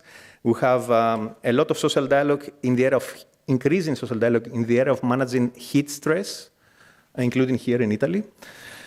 On the downside, ILO research shows that despite significant impacts of climate and environmental changes on women, informal workers and enterprises, and indigenous peoples, there is still very limited social dialogue targeting specifically these groups. And this is a major concern, of course. And last but not least, direct involvement of workers and employers in policy making plays a role in tackling important policies affecting workers, including for establishing, setting, or adjusting minimum wages. I invite you to consult also the Global Wage Report, which was released a week ago, with very interesting findings. It's for the first time we see declining inequality trends and a global wages increasing faster than inflation, which is the first time for in many years.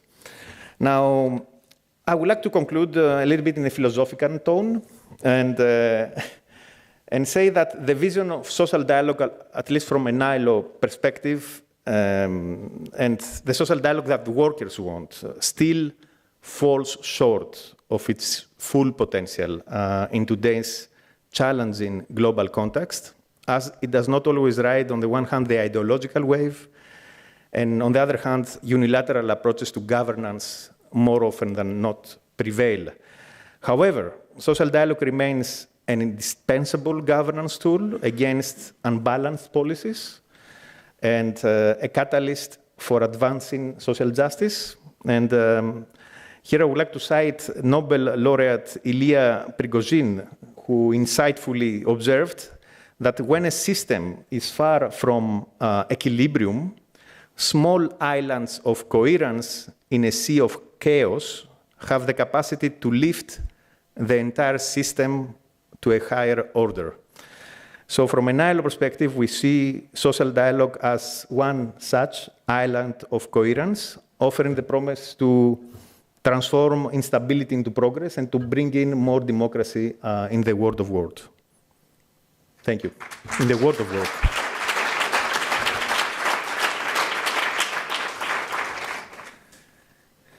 When preparing this conference, we prepared also the follow-up questions. And since this morning, we, in the pre-conference, an Italian side event to this international one, we have been discussing the issue of representativeness of social partners. I'd like to ask you, since you highlighted the absence of an international legal standard for establishing criteria of representativeness as a key challenge for effective social dialogue. Are you aware of any forward-looking or innovative initiative that could serve as a model for addressing this gap? And how might such initiatives contribute to strengthening the capacity of social partners? Yes, thank you. Okay, first of all, the notion of representativeness, I will move this again at the risk of having the strange noise again. Okay. So the notion of representatives is one of the most sensitive and the most complex, let's say, notions and realities, and is regulated in many different ways across the globe. And there is not an answer to your question. I mean, representatives, first of all, can be established either through national legislation or through collective bargaining agreements. What we are observing is that when we have these kind of initiatives, they usually, let's say, regulate the question of representativeness of workers' organizations, not of employers' organizations. Another trend is that They usually regulation deals with this question in order to identify the collective bargaining agents, but not agents negotiating, in tripartite social dialogue mechanisms. So taking these few initial observations into consideration, I would like to say that, again, the ILO does not promote any single model of procedures or laws. However, the ILO supervisory bodies have established have made a number of observations in that respect, notably in respect to criteria for representativeness. And this criteria is first that they should be legally established, pre-established, and not changed every time a government changes. They have to be objective and they have to be precise so as to avoid any opportunity for, let's say, abuse or partiality. And the unions also, not respecting these criteria, must still be given the chance and the opportunity to defend the rights of and interests of their members. Now, the ILO supervisory bodies have criticized also some criteria used around the world. For instance, thresholds of representativeness that are too high and which in practice actually prevent the social partners, especially workers' organizations, from being able to sit in the negotiating table. We have, thresholds of 45%, for instance, which we have seen around the world, are can totally exclude many workers' organizations from social dialogue. And in terms of what is one procedure, but this is only one procedure of determining representativeness that we see more and more. This is a mechanism which is used in France, but also progressively in many African, Western African, I would say, member states, is the élection professionnelle, so occupational elections. Elections held at the workplace level or at the sectoral level to choose the representatives of workers. Now, obviously, this is a question that needs to be regulated. I do not expect the ILO to establish a standard. However, we do see a lot of initiatives and strategies on behalf of trade unions in order to become more representative and more encompassing of those that I mentioned before that are typically excluded: youth, women, migrant workers, etc. And this is important for them because if your representativeness around a negotiating or social dialogue table is clear, then your negotiating power is clear, and also your legitimacy, at least in the eyes of the other side of the table, and also in the eyes of the public society at large. So yes, that will be my very general reply. Thank you.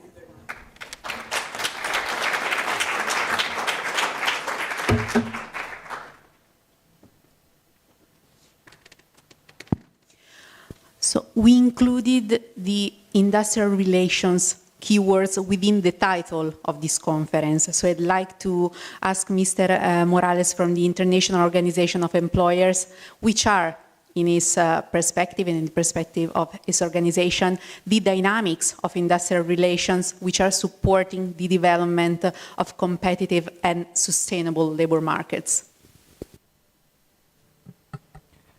Thank you very much, Margarita, and let me start by thanking ADAPT for the invitation to join such a distinguished group of panelists.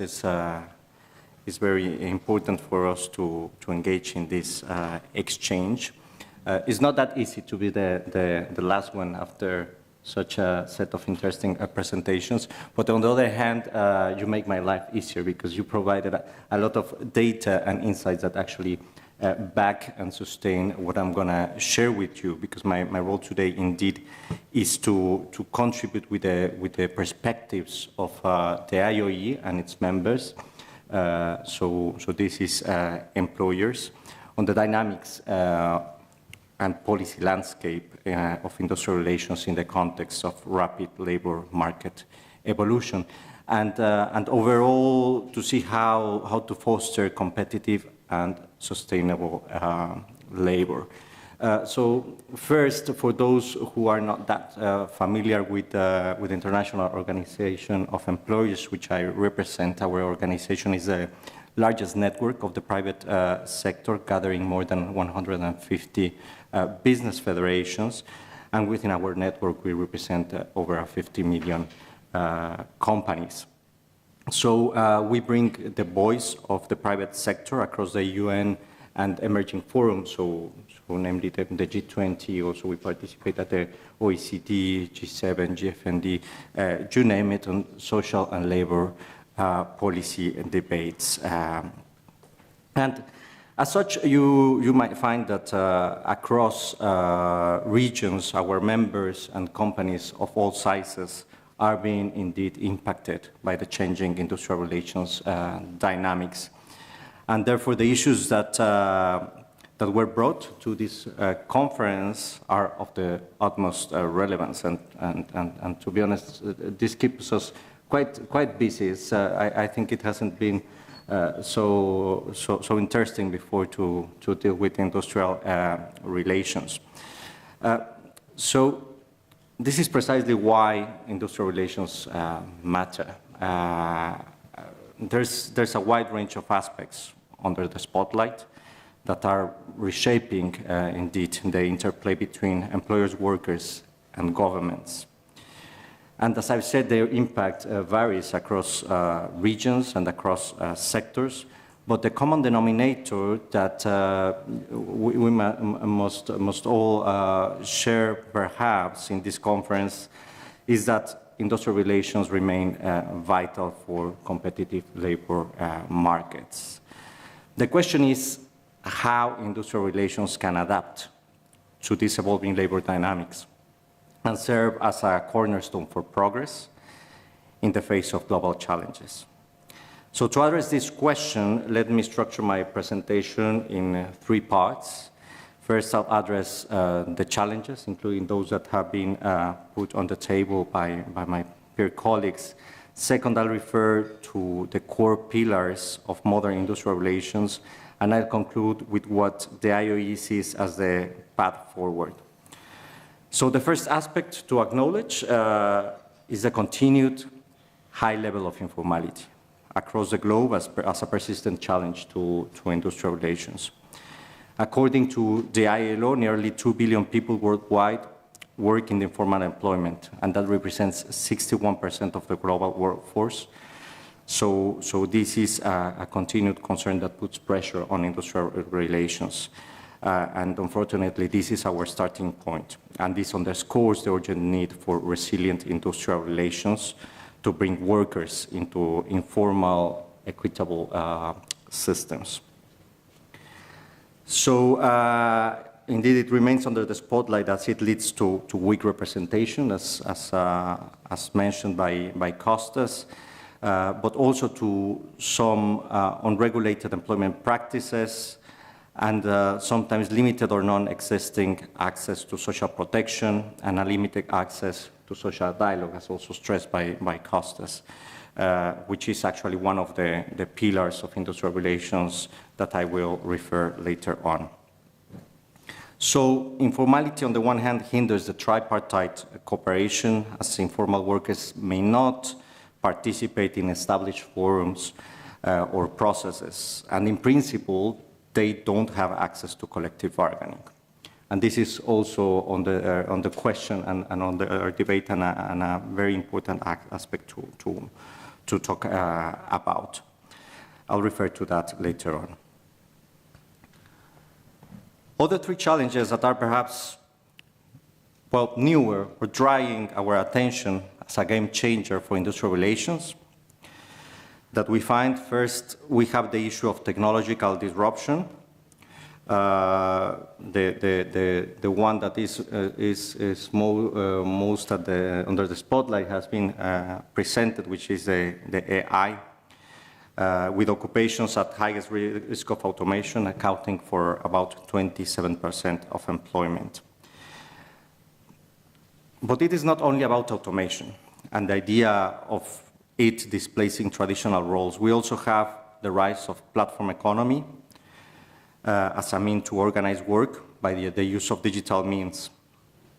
Next year, you might be aware that we will embark at the ILO in the process in an attempt to globally regulate the platform economy by negotiating an international instrument at the multilateral level, being it a convention or a recommendation, or both, yet to be decided next year. And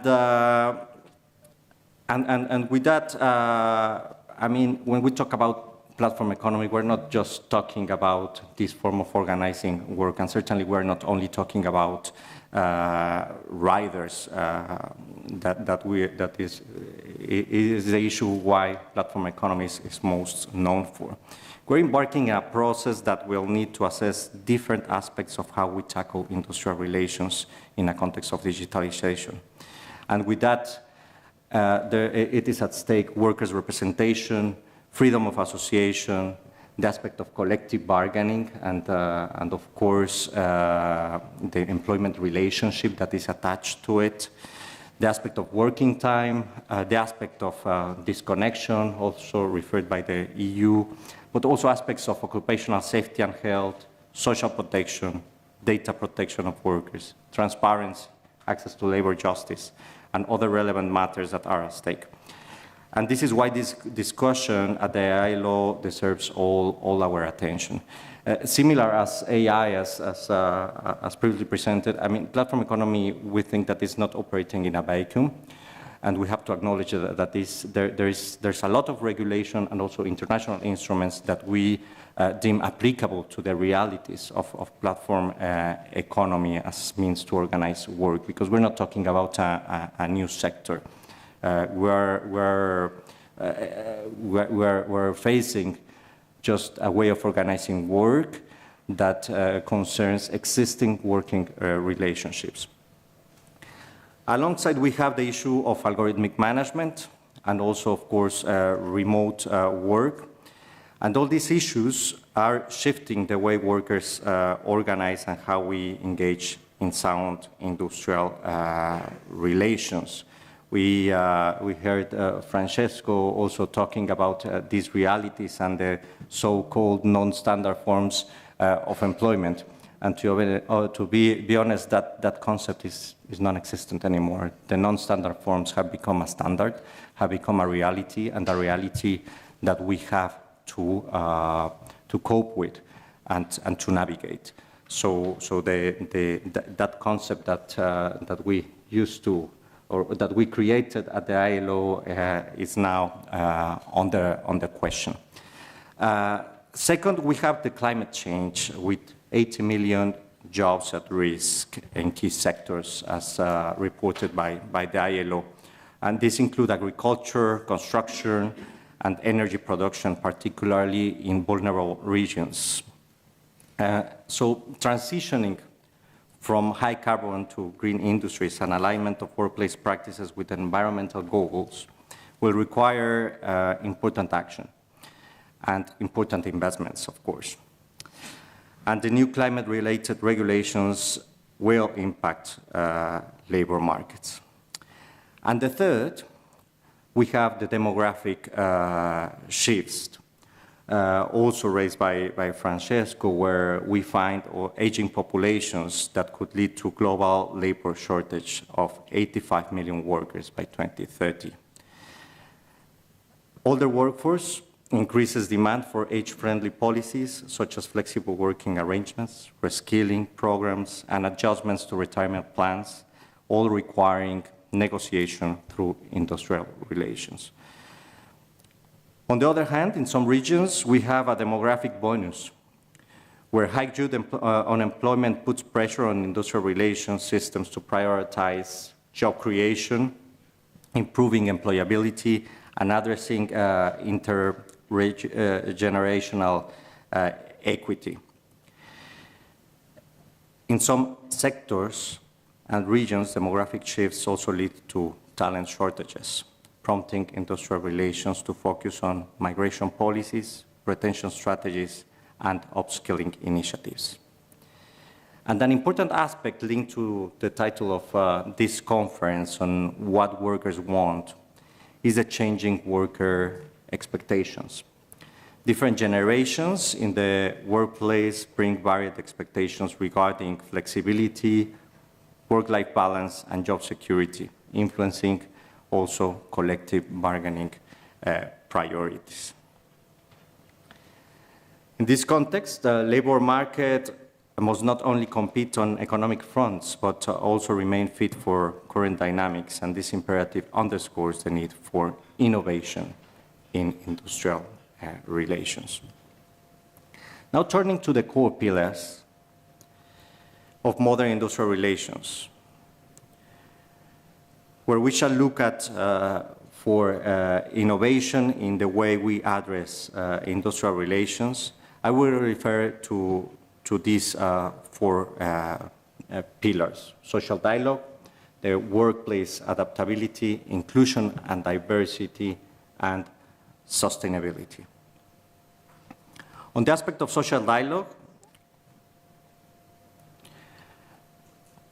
countries, it is often argued by unions that countries with strong tripartite mechanisms often experience lower unemployment rates and greater job stability. And they use always an example of comparing Sweden's unemployment rate of 7%, contrasting sharply the EU average of 9%, thanks to collaborative labor market policies.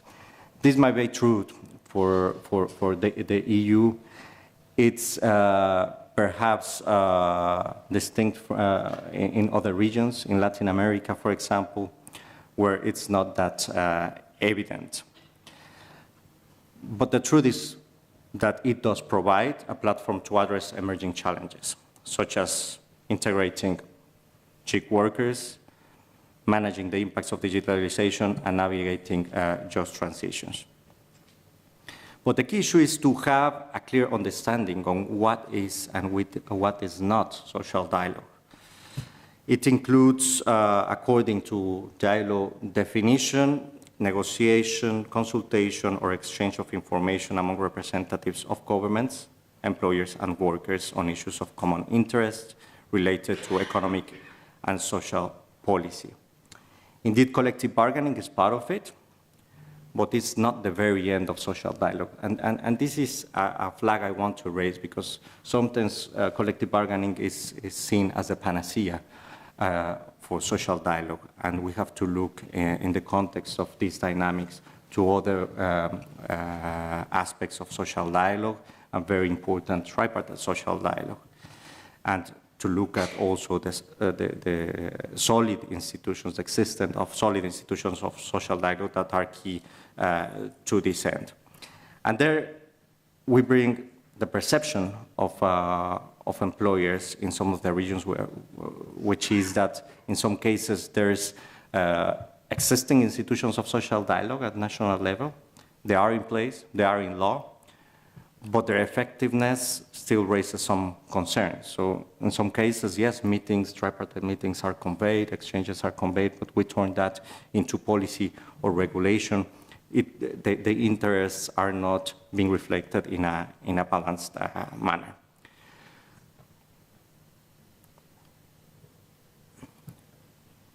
I hope I'm doing good with time. I forgot my timer, but you let me know, Marguerite.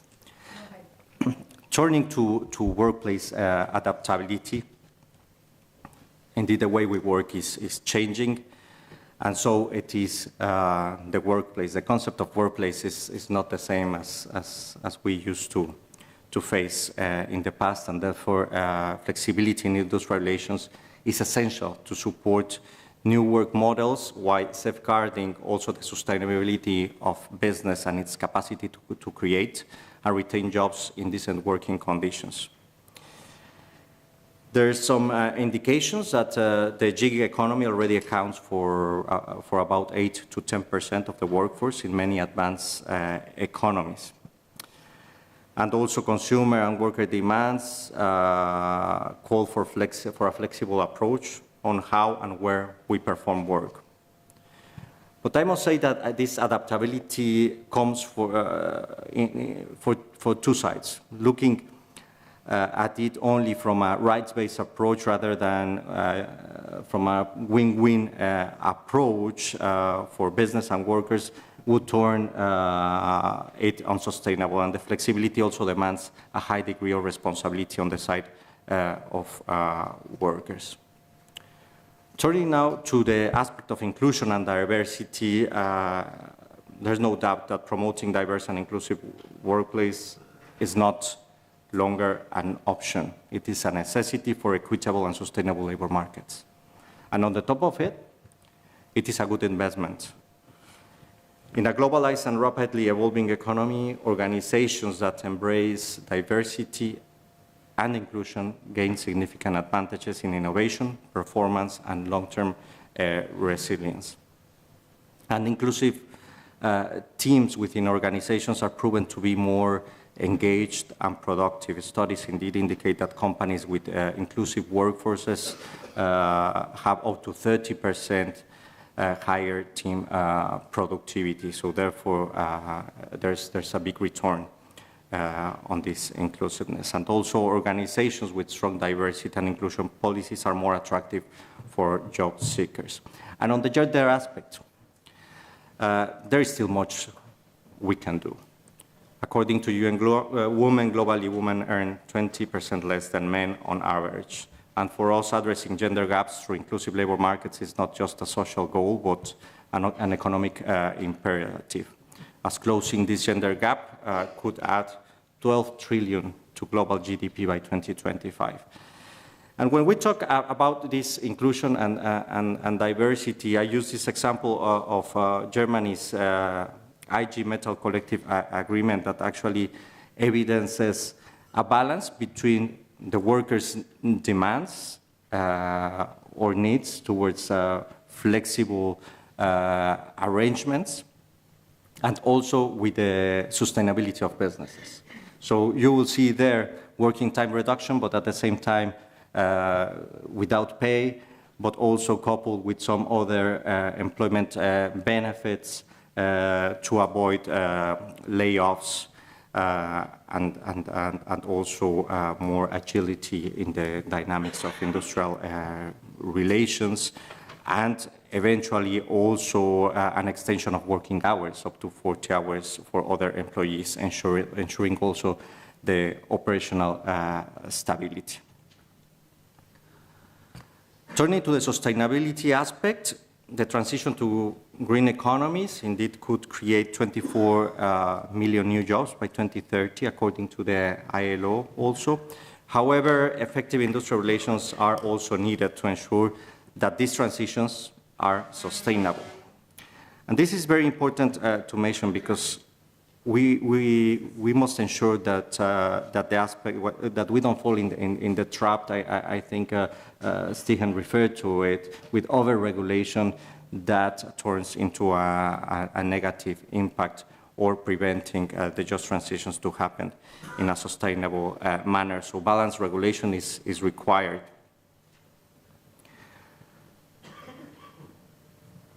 Finally, on the path forward, and to conclude,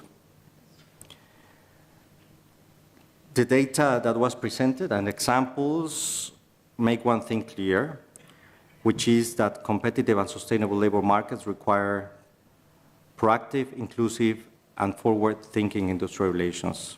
And we must prioritize, as it was mentioned also by my colleagues, on investing in skills.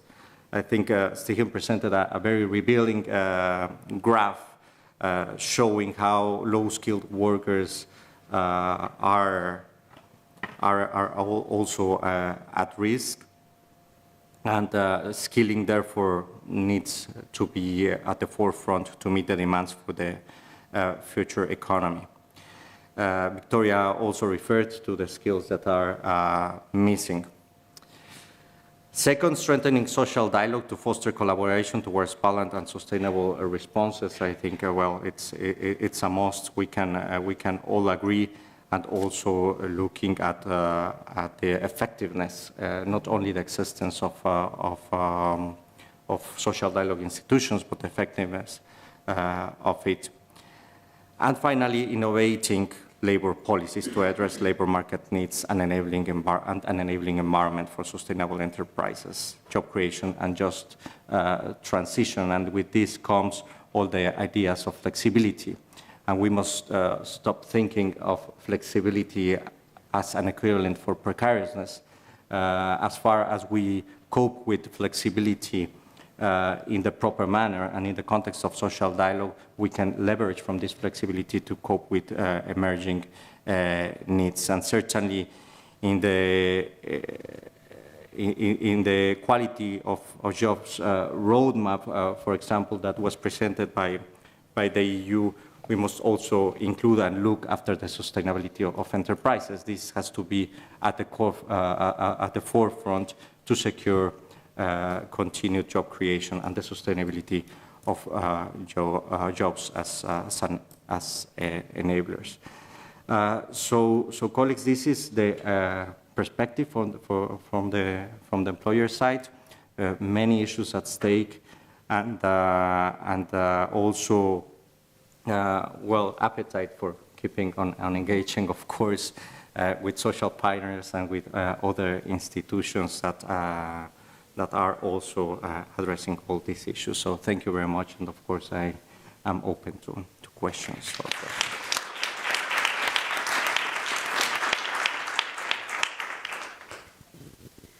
Thank you very much for your presentation. We saw at the beginning of this plenary session that there is still room for the AI systems for picturing a future of work with women and men equally represented in the labor market and in the future of work. And your presentation highlighted the critical role of industrial relations in addressing global challenges, including inclusion and diversity, with the example also the Germany's IG Metall negotiations, flexible work to improve equity. In addition to this example, what other initiatives have you observed that effectively address gaps like gender pay gap or broader diversity challenges? And how can organizations like yours contribute in fostering more equitable and diverse workplaces in both advanced and developing economies? Thank you very much, Margarita. And indeed, I brought this example despite the fact that I normally don't use as an example a collective agreement because of it's the scope of impact. It normally remains at the company level or at the sectoral level, and for the type of challenges that we are coping with, we have to go well beyond. So indeed, we will see a trend in other collective agreements to provide for certain measures that will address flexibility, that actually will have a positive impact in the inclusivity aspect. But there are other measures, other policies that we see out there that are more powerful, perhaps. And we see, for example, government-driven policies. We see, for example, not that new, but that is a common example. Is in Denmark the flexicurity model that combines the flexible hiring and firing practices with robust unemployment benefits and skills training, resulting in one of the most dynamic and equitable labor markets in the world. Yet we have also to acknowledge that globally countries have not the same capacity. To cope or address social protection at the same level or skilling at the same level, and then there's a lot of pressure for the private sector to step in the lack of capacity of governments. But this draws our attention to the need to invest and jointly invest, because we cannot leave all this to companies, otherwise we turn it again unsustainable. But we see also, for example, in the Africa region, just to take a very, very different perspective, we have now the African Continental Free Trade Area Agreement that is aiming to integrate 30 million informal workers into formal systems. demonstrating there that social dialogue in developing inclusive labor policies is important, and it provides for a wide range of measures to this end, and these include the promotion of digital trade, empowering women and youth via skilling programs, entrepreneurship, and market access, and of course finance support that I think is shared as a need across regions, bearing in mind that the major impact will be suffered by small and medium enterprises that are the backbone of our economies, right? So this is what I can share. There's a lot, and always social dialogue must be involved to take appropriate action, and ownership, which is very important. Ownership of the policies that we are developing, it's also very, very important.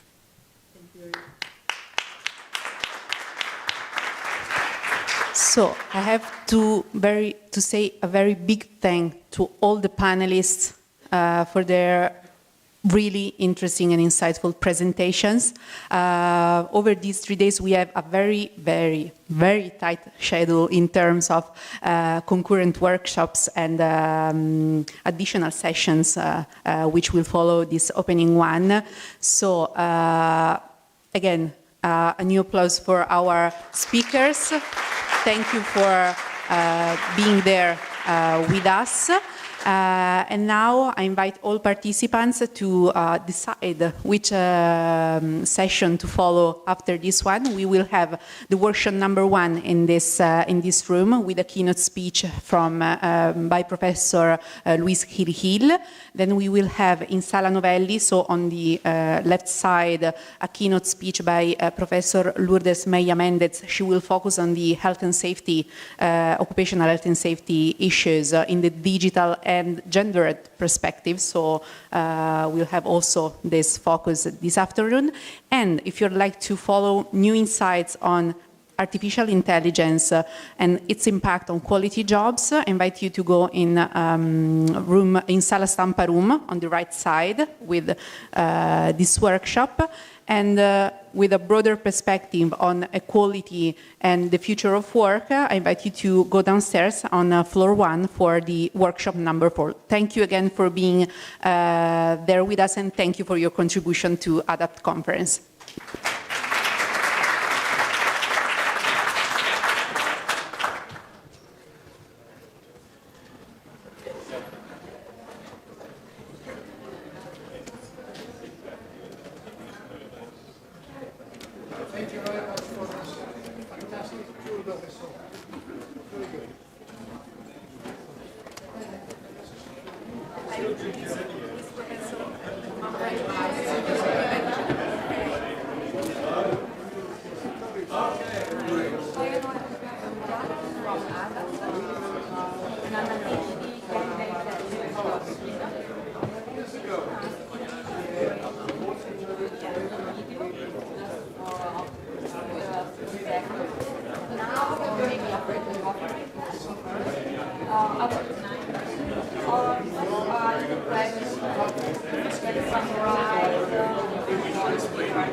Okay, so 1 minute, okay, because we have